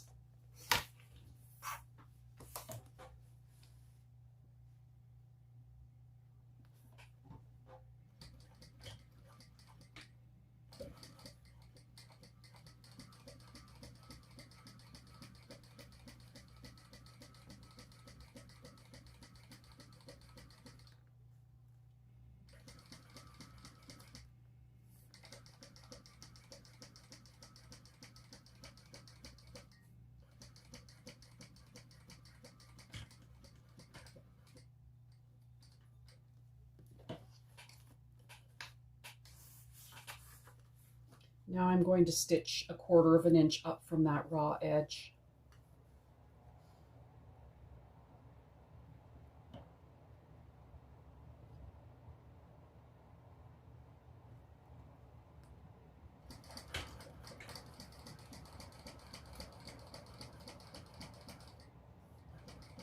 Just watch for your zipper pull. If you have a long zipper pull, it may get in the way. I can feel mine under that flap.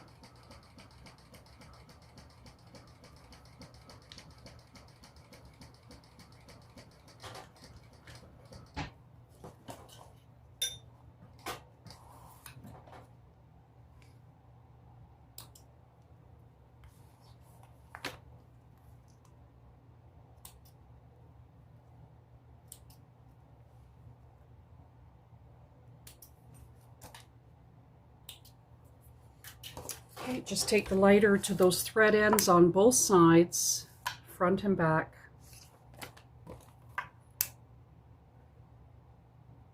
Okay, so this is what we have so far. And when this gets folded down, it'll fold over top.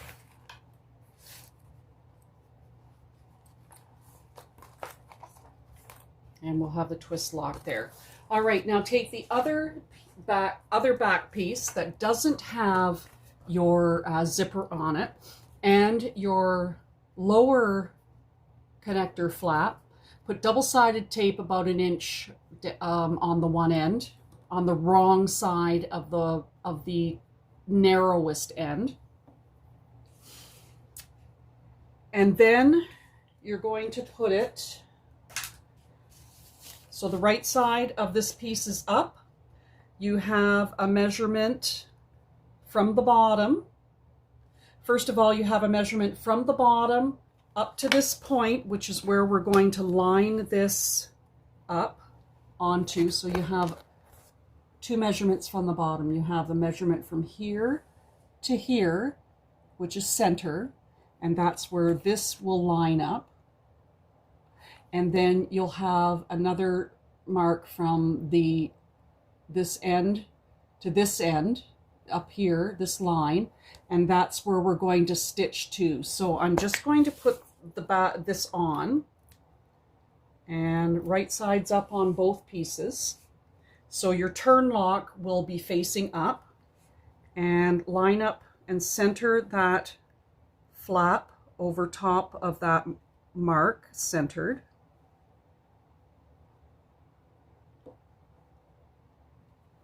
And what I want to do is I just want to take this piece and put it over top. That'll come up like this, I think. No, that'll come around this way. That's the back.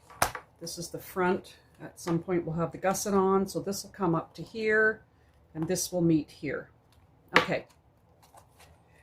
So I have put this on at that mark, centered it, and I'm going to stitch across the top, down the side, just till I get to this mark, and across and make a square. You could probably put rivets in these spots also after. I'm just not going to do that.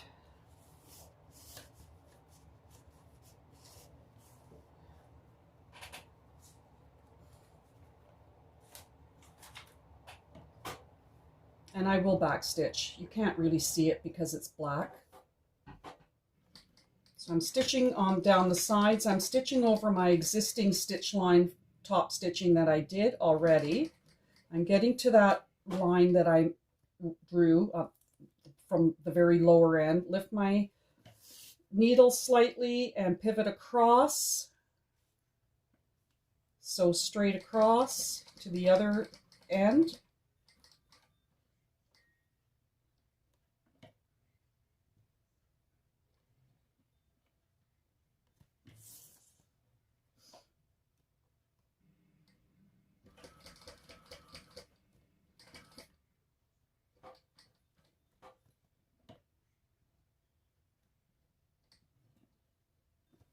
And across the top.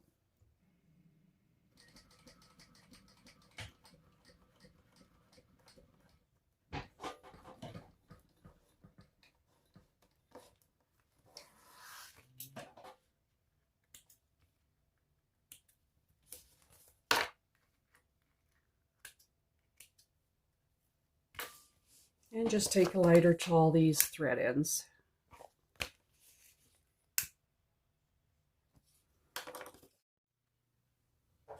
All right, so now what we're going to be doing is we're going to be taking our front piece with the zipper and the flap, and our back piece is what I'm calling them, with the twist lock. Now I was going to put a slip pocket on the back of this, and I went and stitched this on already without putting the slip pocket on. I could make it so that the slip pocket's over. I'm not putting on the slip pocket like I planned. The next one I will. I'll figure that out. I already took a baby wipe and washed off all of the the white gel marker marks.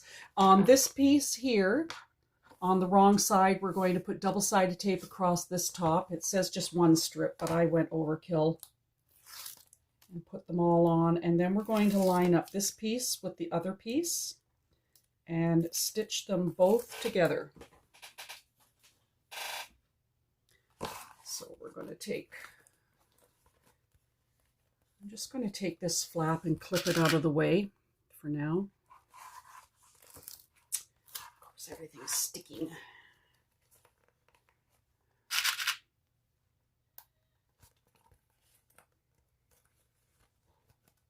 Okay. And I'm going to line this side up with this side, the top edge. Corner to corners, edge to edge, top edge to top edge. Don't stick yourself.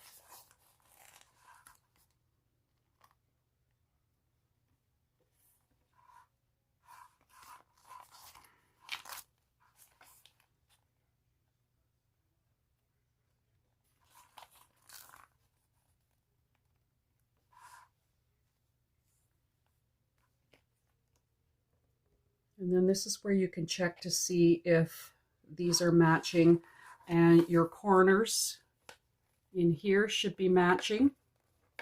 So these corners. Okay, let's just unclip that flap. Smooth that out. Make sure everything's lined up. And then what we're going to do is we're going to clip all the way around here.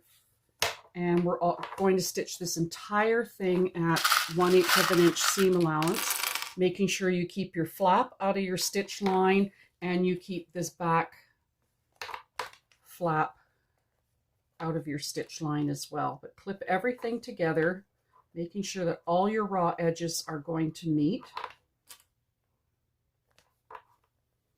And we're going to stitch at a generous 1/8 of an inch seam allowance. That makes sense. And then afterwards we'll trim any pieces that are overhang.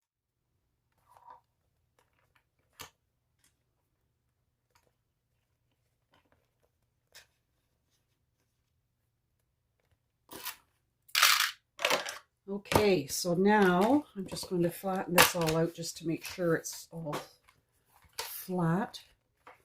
Okay, and I'm just going to stitch all the way around here, up here, and across this top, and all the way around at the generous 1/4 of an inch or 1/8 of an inch seam allowance. And I'm just going to start down at this side.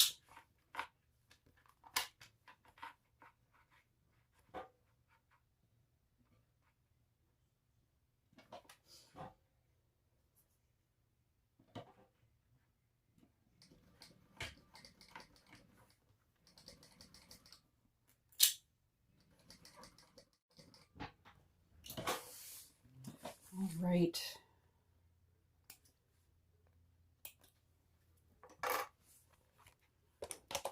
Let's take a lighter to those threads.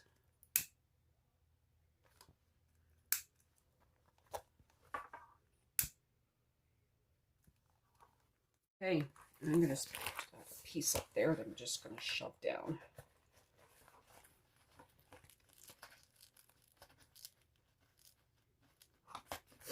So now what we have created is the back panel and the front panel. So when we get the gusset on and the front pouch, this will come up like this and close like that. And then we have our card slots here. And now what we have just created is we have created quite a large and generous pocket that it will be lots of room for your phone and whatever else. So you're going to have a large generous zipper pocket here, and then under this flap you're going to have a large generous pocket as well.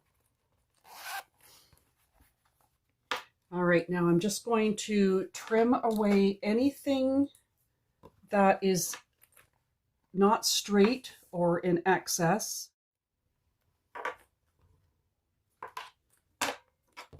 All right, not much to have to trim. That's a good thing.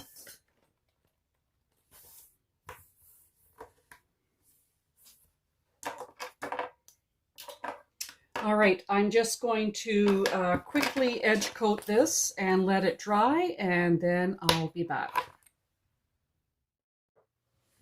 All right, so while our edge coating dries along our main piece that we just completed, you're going to take your front pieces, the lining and the exterior. This is what I would have used for the back slip pocket, but I didn't get that on before I put the swivel clasp turn lock on.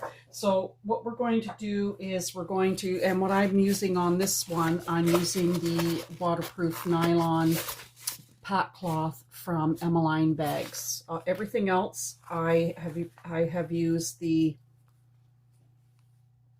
adhesive lining. So we're just going to clip these together at the top edge, top raw edge, and we're going to sew together at the seam allowance in the pattern, And then we're going to flip it over and top stitch that, fold it and top stitch that edge. Making sure that right sides are together.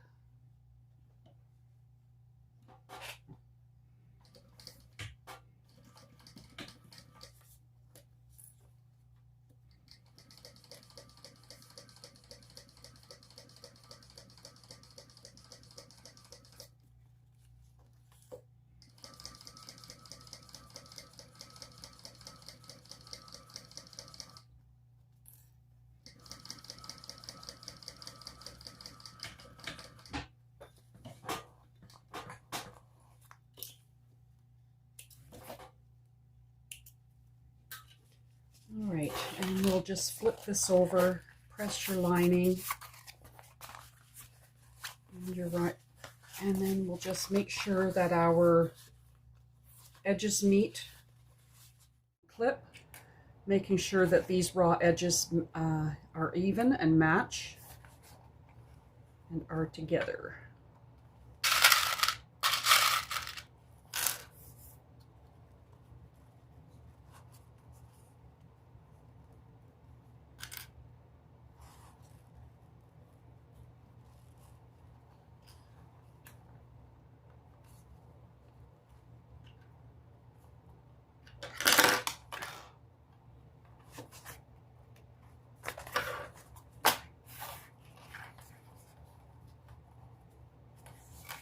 Everything's sticking to me today.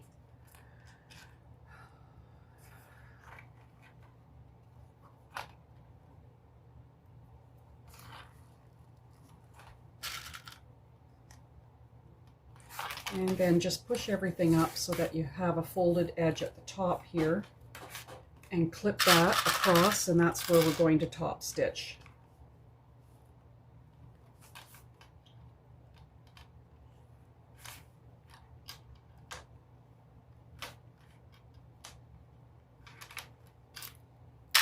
Okay, top stitch at 1/8 of an inch seam allowance.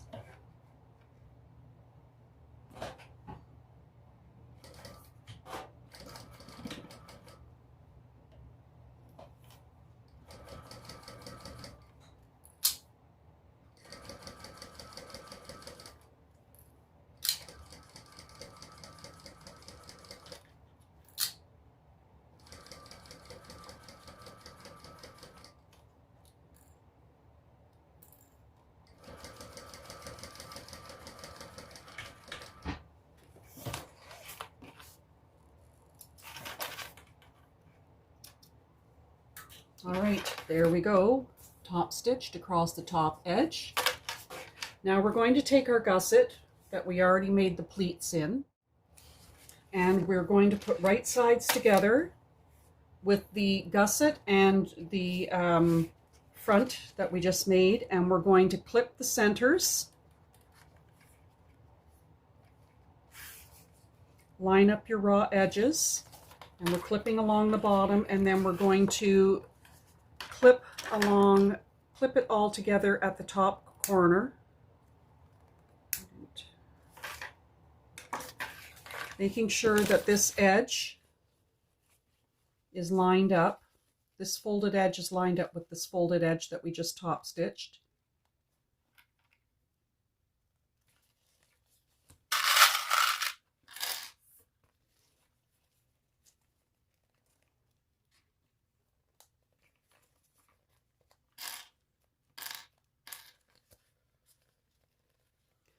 And we're going to probably have to snip into our gusset just to ease these corners in, but we're just going to work on the top edges and this right at the moment.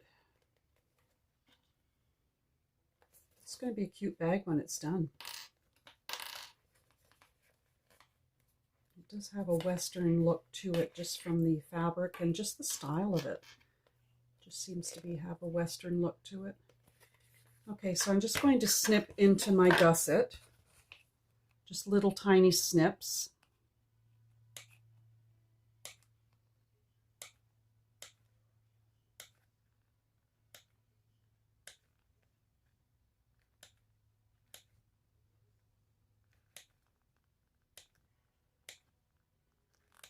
And this edge that we're clipping on here and that we're going to be sewing is going to be bound. And I use a 1-inch wide grosgrain ribbon.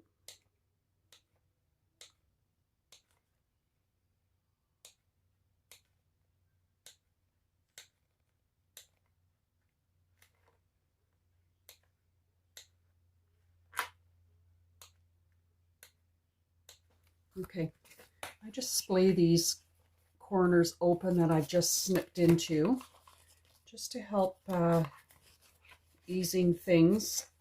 Flip it over so that the gusset is down and your front pocket is going curved in like a bowl. And that helps to put the gusset and your front piece together. It helps to line it up and ease it in better.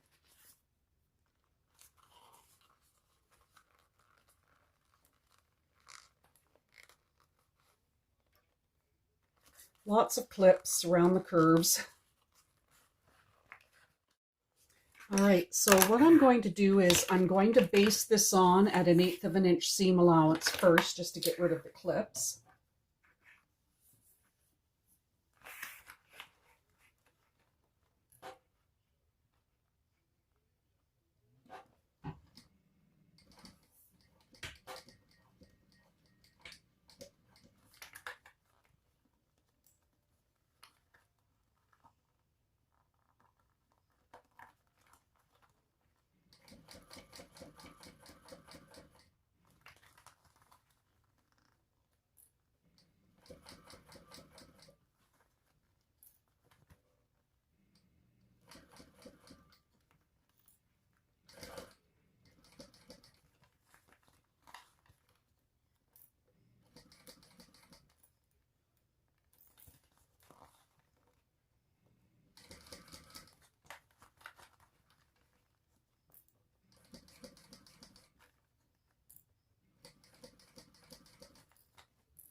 All right, so we have that basted on.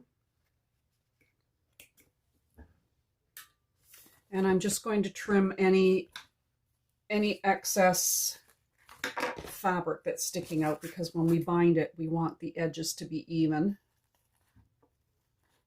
So I'm just going to fold this over, the raw edge over.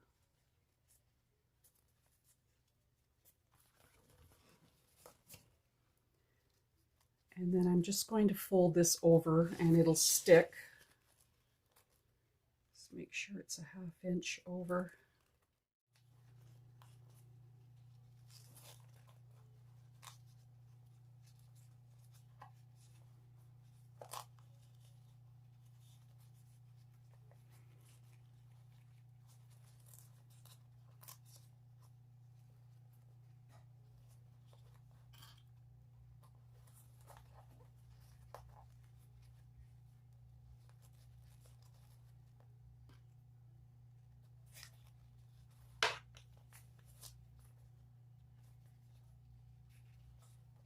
Okay, and it is a bit too long.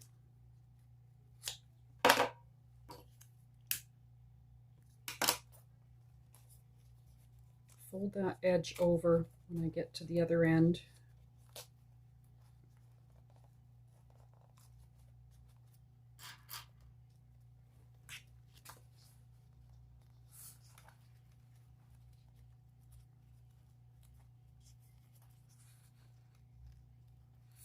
until it meets up with this edge.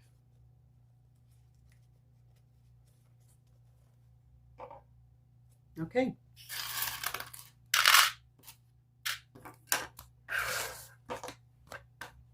And I'll stitch this all on at 1/4 inch seam allowance.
All right, it caught everything on the underside, so there's our binding stitched all the way around at 1/4 inch seam allowance. Okay, so I'm turning this right side out.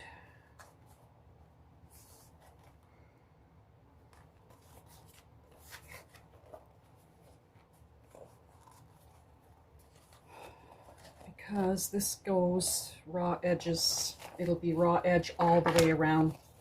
Okay, mark my centers, which I didn't mark here. I washed them away.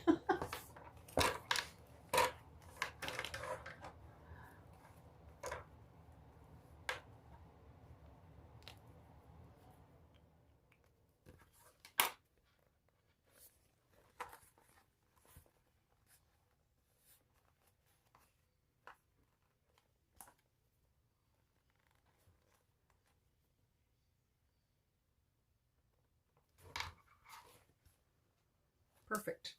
I'm going to take double-sided tape and I'm going to put it all the way around this edge.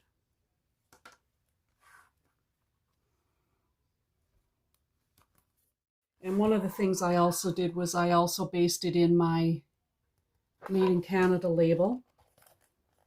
Take the double-sided tape backing off. And line up your centers, which I shouldn't have clipped, but it'll get stitched. Line up your centers here and clip and stick it to the double-sided tape,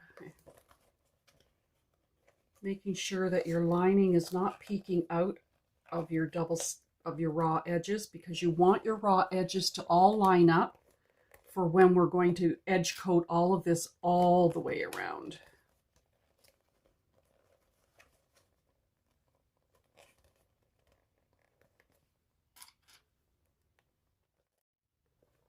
Okay. So now I have it all clipped, and I'm going to stitch 1/8 of an inch all the way around this edge, or a generous 1/8 of an inch. That's actually going to be a fair size bag.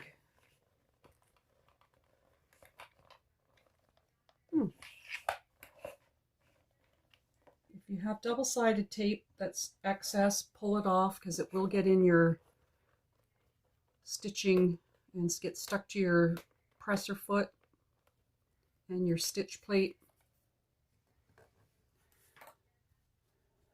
Okay. Making sure when you stitch around the bottom that this flap is out of the way.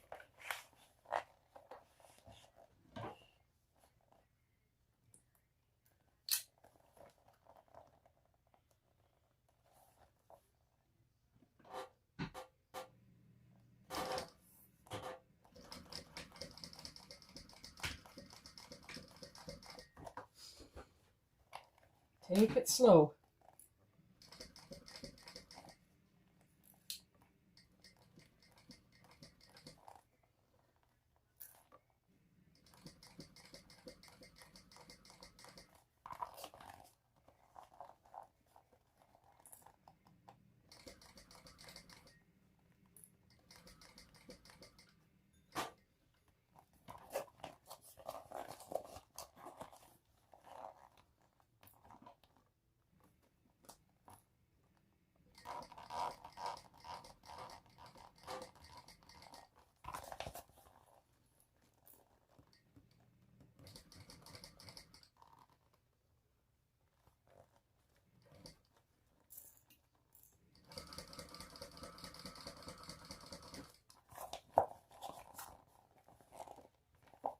All right, make sure the flaps, the twist lock flap is out of the way.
We're getting there. Jeez.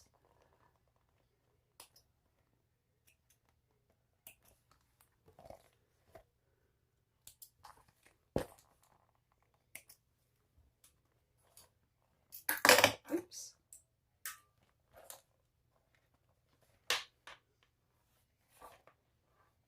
All right, so now what I'm going to do is I'm just going to look, and I'm going to trim off any excess overhang on both sides.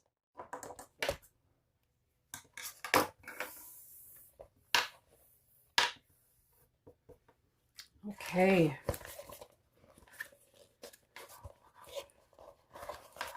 Let's pop everything out. Well, that's got quite a deep gusset.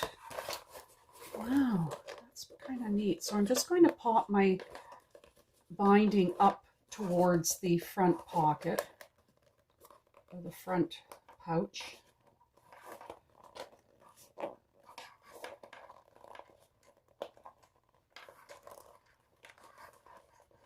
And that can be trained as well.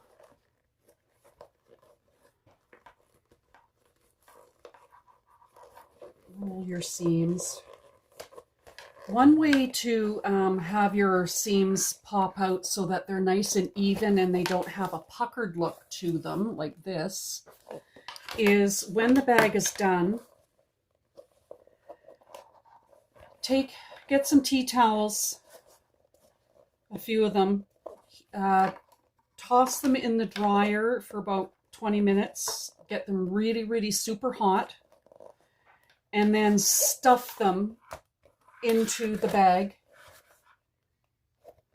Stuff them all in, and especially around this seam, and push them in as much as you can. Really stuff it, and then it'll keep the heat.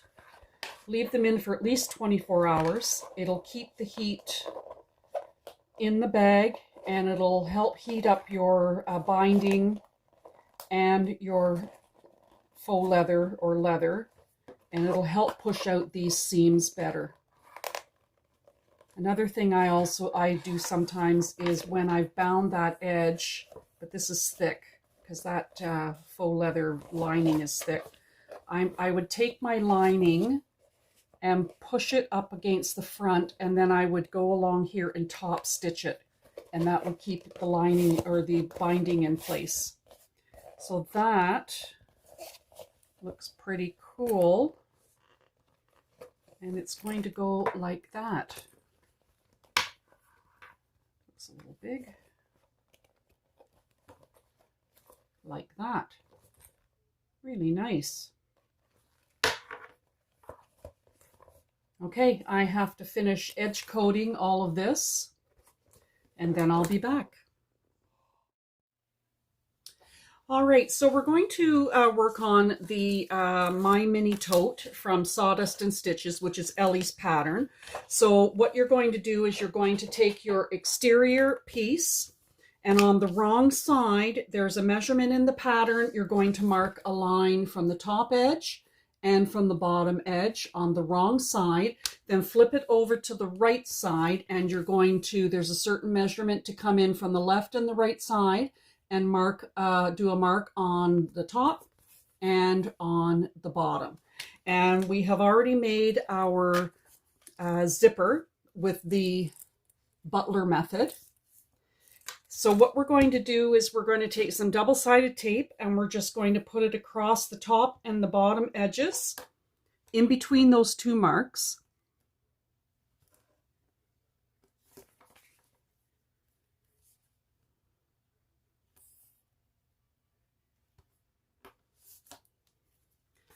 We're going to separate our zipper. We don't need it together at this point in time.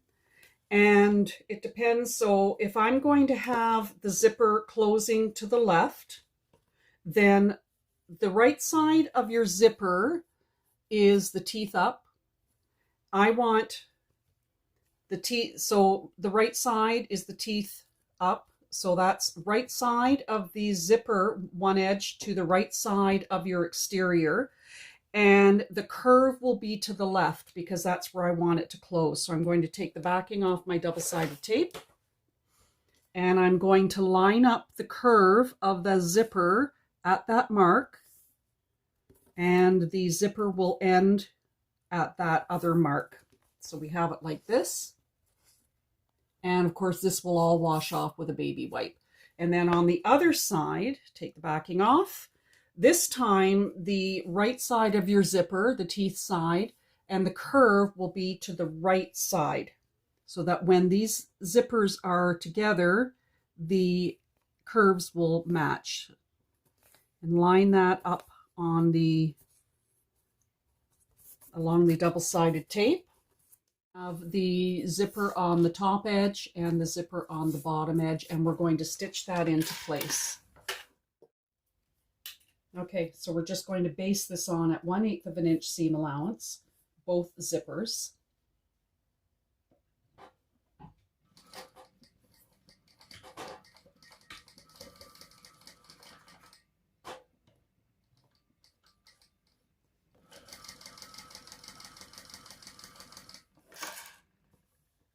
And don't go past that mark.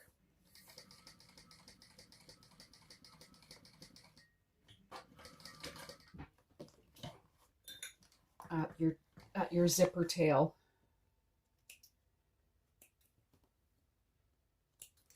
And repeat for the other side.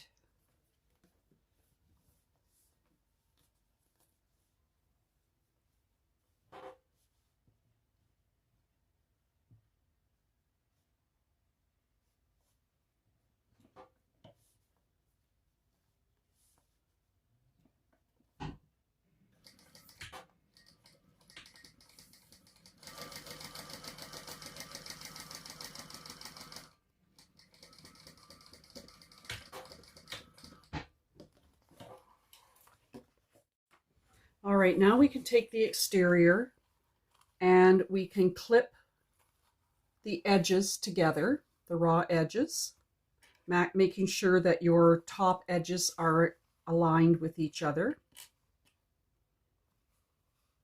And clip down to that bottom corner. And when you get to this side with the zipper ends, make sure that they're out of the way of your clipping the edges. If you have to clip them out of the way, that's good too. And clip the sides. This little bag, even without the handles, is really handy to carry like your lip balm, and if you have any, you know, I carry antihistamine and lip balm and a few other things, and it fits really, really well.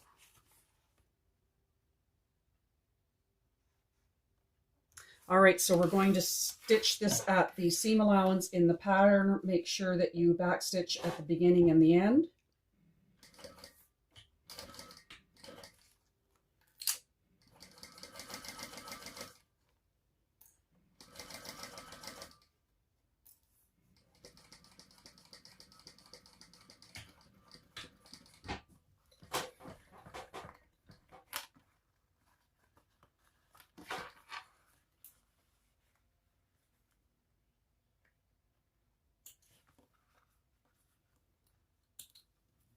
And do that for both sides, and then we box the corners.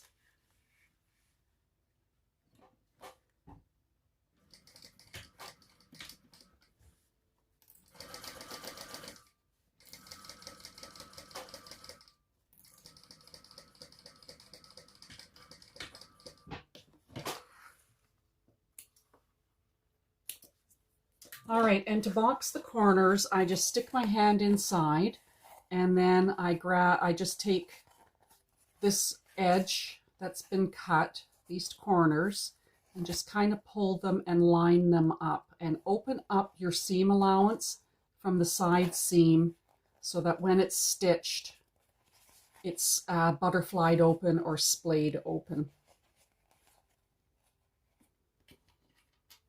And just clip that into place, and we'll stitch across that at the seam allowance in the pattern. So we just take corner to corner, make sure your edges are lined up, open up that seam allowance that we just stitched down the sides, clip, and stitch across. These are fast little bags to make. They're really cute.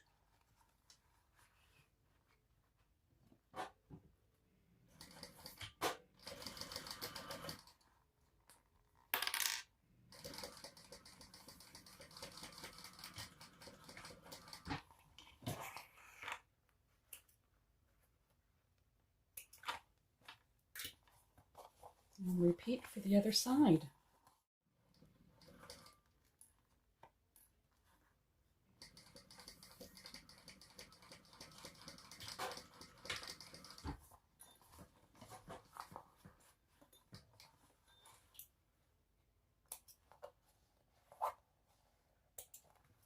Okay, so there is our exterior. Turn it right side out. And pop your corners out. This makes a nice coin purse too, or anything like that. So now what we're going to do is we're going to put some double-sided tape all along the top raw edge. Okay. So this is what we have so far. And double-sided tape all around the inside.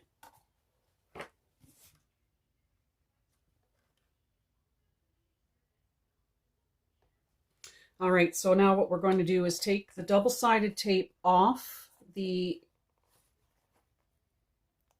backing off,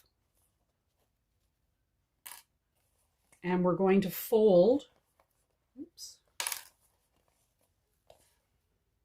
we're going to fold the raw edge down to meet that line that we drew, and I'm going to do the seams first, and then I can clip them. Just watch your zipper tape that it's not in the way of anything.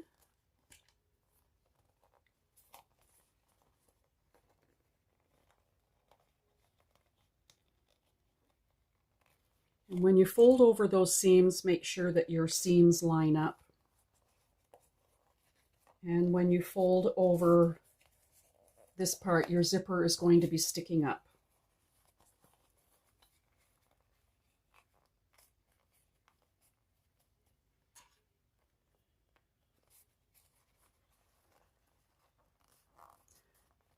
This is a drop-in lining with the exterior, or with the interior.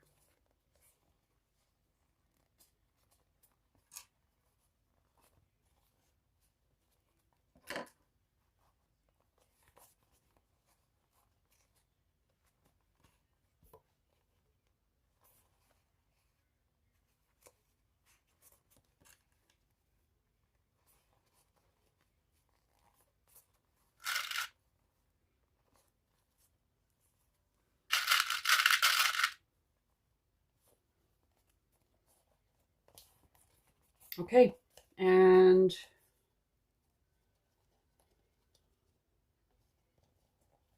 okay, so this is what we have, and we put this aside for now.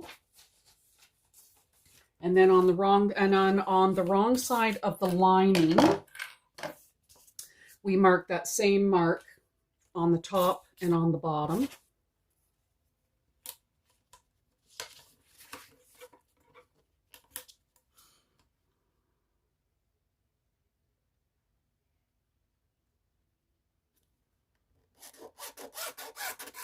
Here's my gel marker. Yeah, oh, it works. Yay.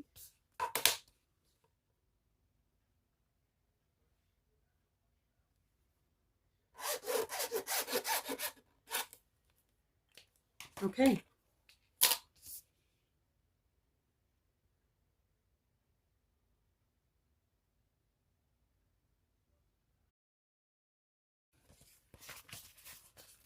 Okay, so now what we do is we have the line marked on the wrong side, on the top and the bottom.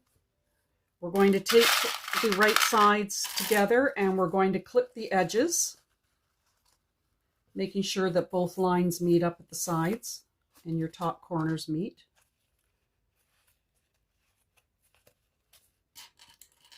And we're going to sew the sides and box the corners.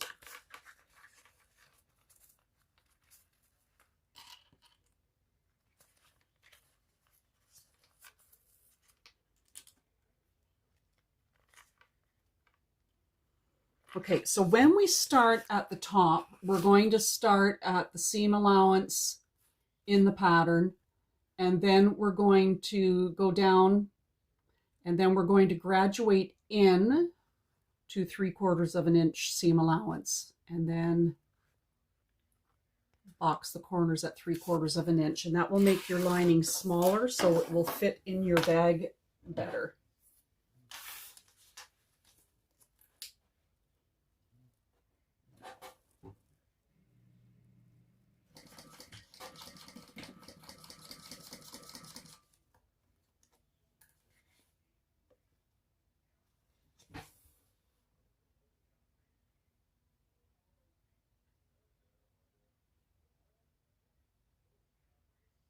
Sorry, we're going to start at the seam allowance in the pattern, and then when we sew, we're going to graduate down to 1/2 inch seam allowance at the bottom, and then to box the corners as well.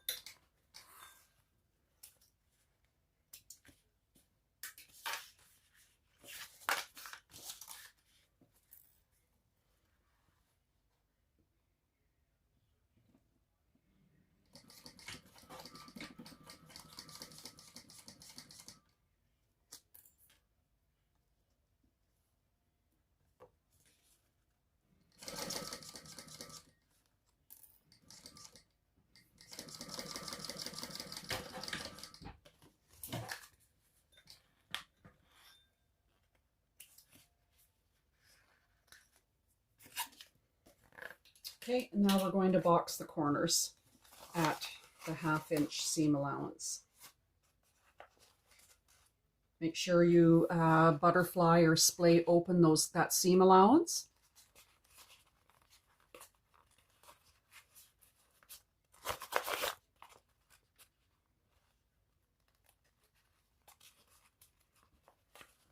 Clip. Repeat for the other side.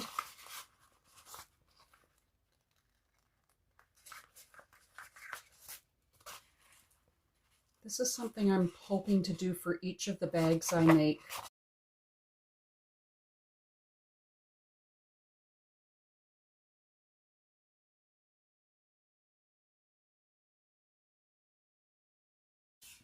At this point, okay, and a 1/2 inch seam allowance on this.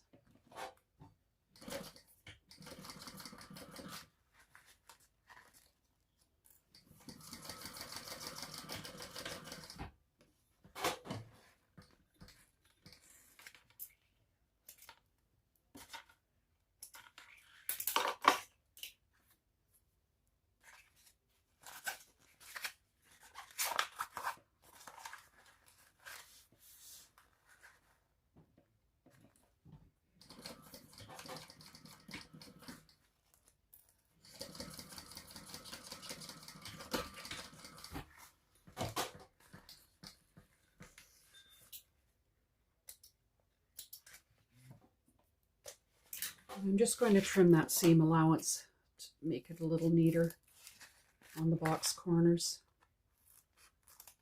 Okay, and we will put the double-sided tape all along this top edge and fold it like we did the exterior. You could probably make a lot of these in one day for craft markets.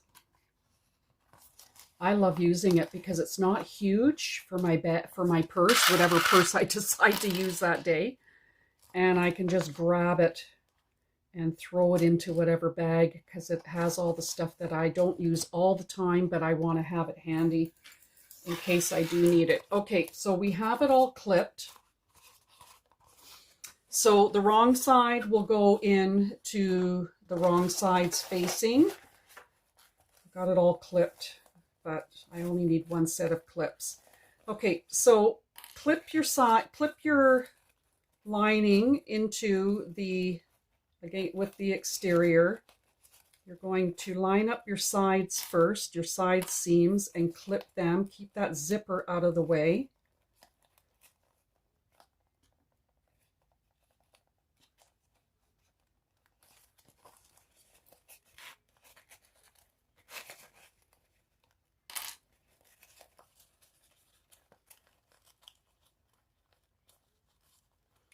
Make sure that your lining is sitting slightly below the top folded edge of your exterior. And then when you get around, so I'm just going to unclip everything right now, other than those side seams.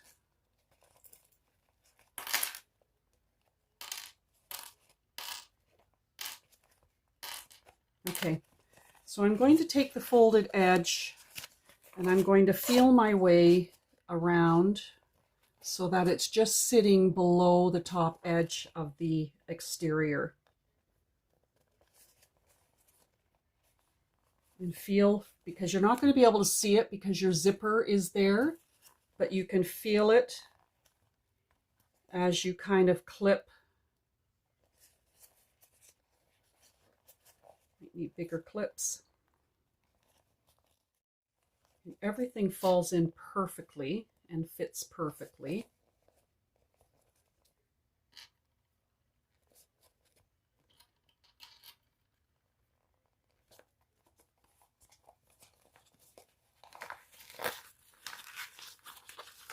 I'm just turning it inside out so I can stitch from the inside. It should be easier for me.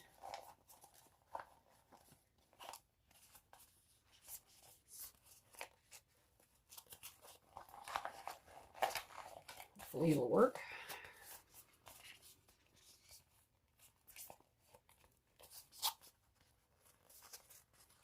Okay, I'm going to start at this corner, this where the zipper tails stick out, and make sure they're folded back just when you go over top of this seam.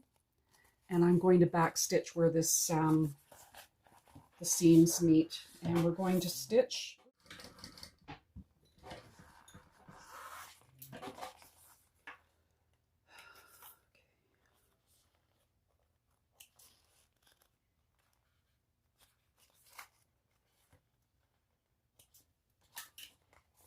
See if I caught the lining. Okay, not super even, but it's caught. All right, my lighter.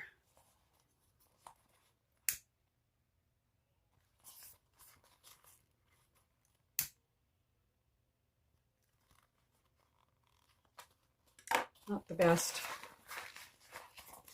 Turn it right side out. Push in your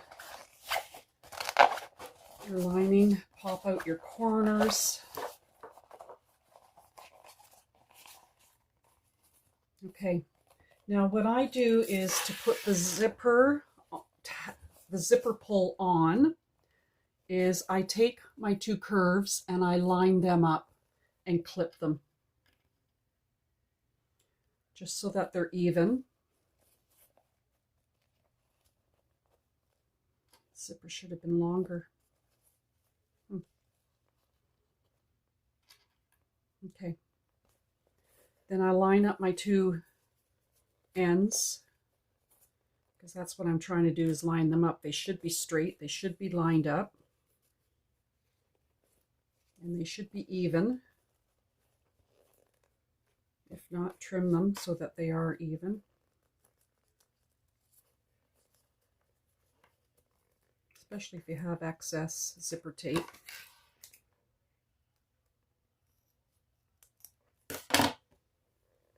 And then take your zipper pull, put that on. Make sure your zipper teeth line up.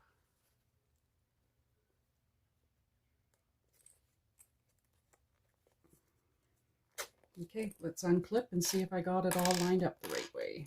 Looks okay. Perfect. Okay, so there is our cute little pouch to match our Sorella crossbody, but now what we have to do is we have to finish this end. So I just want to trim it to make sure that it's straight.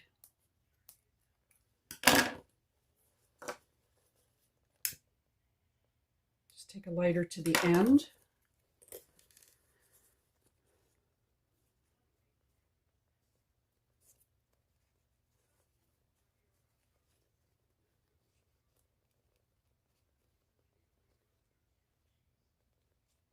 And I'm going to just fold it over like this on the end and make sure that these two corners and edges meet on both sides. And clip it on. Make sure it's centered on the zipper. You might have to be trimming after. And I'm just going to clip it on. And then I'm going to sew a box around it.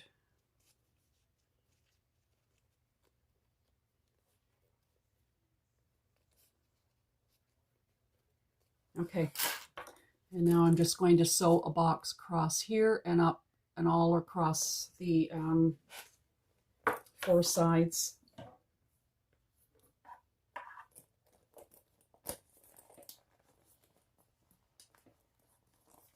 Be a little awkward because I don't have as much zipper tail. Back stitch across.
Okay, let's take a lighter to those thread ends and then I'll trim it off.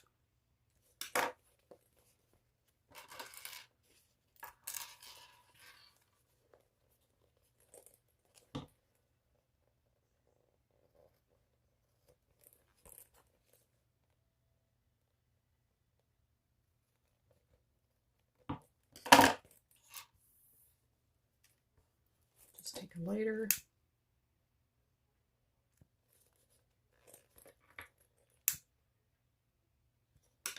All right, and there is the My Mini Tote without the handles. And we have a really nice size little pouch, bigger than a coin pouch would be, but perfect size to put in your bag if you want to put your lip balms or lipsticks, medications, keys, anything like that. That is a perfect size little bag. All right, I'll be back. All right, now we are finally on the home stretch, finishing our Sorella by Simply Classic. Now, what we're going to do is we're going to install the frame portion of the twist lock. So we already have the twisty part on, and then we're going to install the frame on the front upper flap. I've already cut my hole in it according to what's on the pattern, and then I took my black Sharpie marker and painted all of the white inside, and then I edge coated it with my black metallic fabric paint just to quickly do that so it you wouldn't see it. Now the frame part, so like I said, this is all new to me installing the twist locks. So the frame part looks like this. That'll be the part that you see on the front of the flap. And then the underside is, it has prongs, and this part comes off. The back part comes off, and that goes on the underside of the flap. So what I'm going to do is I am going to make sure that those are on. So I'm going to put some glue, a little bit of my Fabri-Tac glue. One thing is, when I pulled these two pieces apart, I saw that they had some rust right here where the two of them join, so some moisture got in. But I'm just going to take a thin bead of my Fabri-Tac glue just on the inside, and it'll help cover that rust and help seal it. There's not a lot of glue that I'm putting on this side, just enough to stick, because this really sticks. And I'm going to take the front part of the flap, and I'm going to fit these prongs, you can just see them there, into the hole. I might have to squeeze them tighter together. Pop them into the hole. Hopefully my hole's big enough.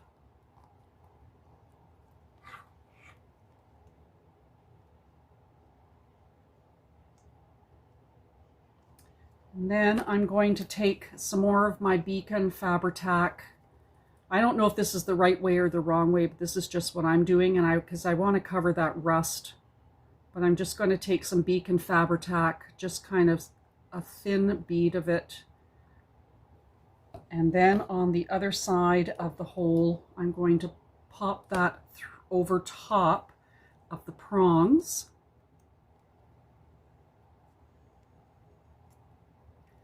Just like that.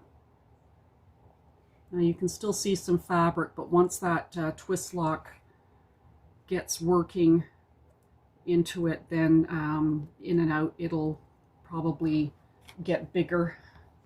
Okay, now I am going to hammer this to get those prongs down, and I'll just put some fabric down here and put the right side down. So there's the right side now, and it should all seal up nice. And I'm just going to hammer those prongs down, and then just kind of hammer around the back of the framework of the clasp. And there we have it, my very first twist lock. So what you do when you close the bag, this is going to need some training. You're going to have to fold your flap down somewhat, but it will need some training. You lift the bottom up and you put the twist lock through the hole. Easy peasy. Yeah, mine's going to be tight because of that fabric. I may have to trim it after. And there we have the bag. So cool. Yeah, I'll have to trim that. Too much fabric. All right, so the last step now is to, in the pattern, you can see that I've already made my rivet holes. There are measurements. You can see it better on this side. So there's measurements for your rivet holes. We're going to be putting 3 rivets on each side where these are your D-ring connectors. So we're just going to put the D-ring on. Oops, that's backwards. And you can, now the pattern calls for O-rings. I don't have O-rings or gate rings, so I'm just using D-rings. They work too. I'm going to take the rivet that has the post and pop it through one of the holes, and then through the matching corresponding back hole, and then we're going to do that for these 3, and then the other ones. Make sure that your top edges line up. And then we'll press all 3 of them. So I'm just going to pop these rivets in.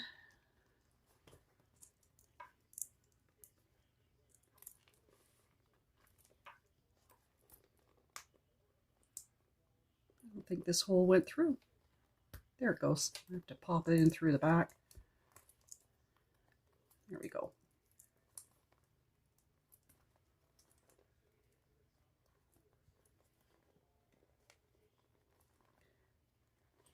Make sure all your fabric is squished down over top of those posts.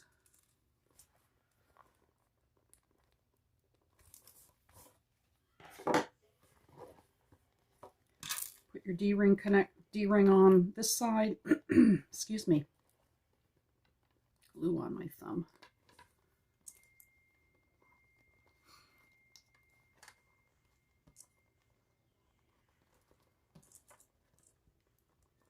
This is such a cool looking bag. I definitely will have to fix that strap, adjust that turn lock, make the hole a little bigger. Fine scissors will help with that, and then I'll just re-edge coat it. All right, pushing my rivets all the way on.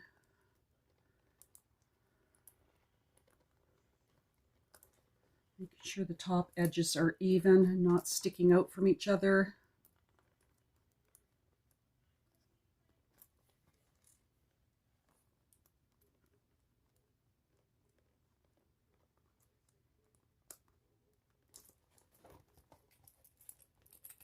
Okay, just like that.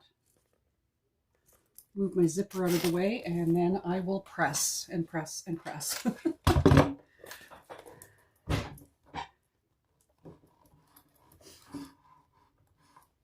Get it lined up.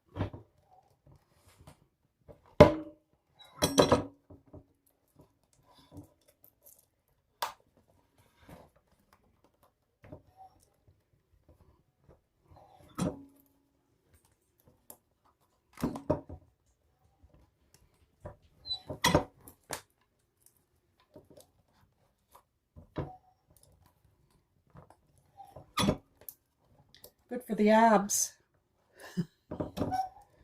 which I need desperately.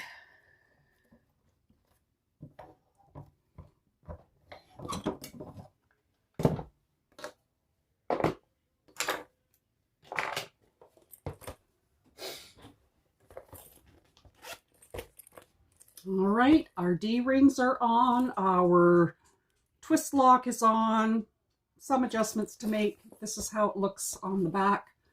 Excuse me, and I've edge coated everything, all the raw edges. And all right, let's get the strap on and let's see how this bag looks. This is such a beautiful bag, and it really does have a Western look to it, especially with the fabric that I chose. Okay, so there's Murphy again. Here is the Sorella Crossbody and the matching My Mini Tote from this is from Sawdust and Stitches, made without the little tote handles, and the Sorella from Simply Classic. Look at how beautiful this bag is. This is really nice, and I'm surprised that there's so much room in this bag. All right, so that's what the back looks like. You have your D-ring connectors or O-ring connectors here, but you know what? The D-ring connectors are quite nice as well, and they're riveted on. And there's the front of the bag. So on the front, we have a nice zipper pull here, and this zipper pocket is huge. So my phone is the largest Samsung. Tons of room for that going horizontal. Lots of room. So lots of room for a wallet or anything else that you want. I mean, this would even fit in there too. And then you have your turn lock closure. It should open easier than that, but like I said, I'll be fixing that. I just have too much material sticking up here. So, all right, and then what happens, so when you open up the twist lock, the bottom drops and your access to your inside, you have 2 card slots, which I'm pretty sure you have lots of room to put more than 1 card in each one. I would put my business cards in here because I carry a tall wallet from Sonar, and lots of room inside. Look at the space. This is a beautiful bag. Now there's my Made in Canada label there. There's actually a lot of room in here. I really like this. So as I mentioned in a previous section of this video, if you want to take your seams and have them a little more crisper looking and not looking kind of puckered, then after you make your bag, make sure, you know, then take tea towels or towels, something that's really going to fit this in quite firm, and stuff it and put it into your dryer, heat them up for 20 minutes to half an hour, and then stuff your bag, especially against that binding, and that'll leave it there for at least 24 hours, and that the heat will help stretch your fabric or make it make the seams a little better. But I love this bag, and of course our adjustable handle or strap. So we have the black, you know, I have the gunmetal. I didn't have matte black hardware, but there it is with the black adjustable handle. And I have done a separate tutorial on me making this strap. So that's been cut out for another separate video tutorial. But look at this. So if I put this on just like this as a shoulder bag, or I can wear it as a crossbody, just like this. I could even move it down to fit around me, and I can wear it as a hip bag as well. There's so many, it has, because of the flat back, there's so many opportunities, and when it's full, it won't look as concave. Like it's empty, and I have, and it's thinner vinyl. So this is a great, great little bag. Thank you again, Simply Classic, for this pattern that I won on one of your lives. So I'm very thankful for that, because I've been wanting to make this bag. And I'm just trying to see if I can stick something inside to make it a little more full looking. I'll put my roll of duct tape in. That'll do it. Okay, maybe not. It'll probably, no, too thick. Anyways, you get the picture.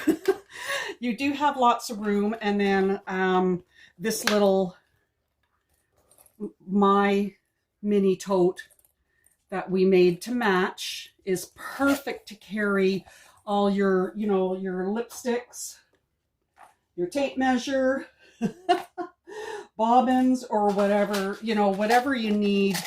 Tons and tons of room in here, and it makes a cute little change purse as well. So if I put that in there, there's still a lot of room in here to put things, to stuff it. So this is the Sorella from Simply Classic, and it is a beautiful pattern. It's a beautiful bag. And I really love this. I know my daughter's going to like this because she loves anything, you know, it's got the Western saddlebag look to it that I know that she probably will like. So this is the Sorella from Simply Classic. Please like, comment, subscribe, and share my channel. Thank you all so much for being here, for being part of my YouTube family. Wherever you are in the world, I really appreciate you all being here and taking the time out of your busy day to join me on watching my tutorials, sewing along with my tutorials. And if you have any questions or comments, please let me know. If you have any suggestions of bags that you would like me to make, then please comment with what you'd like me to see, and I will try to do what I can do to help you guys out. All right, thank you so much, and take care, and we'll see you at the next tutorial.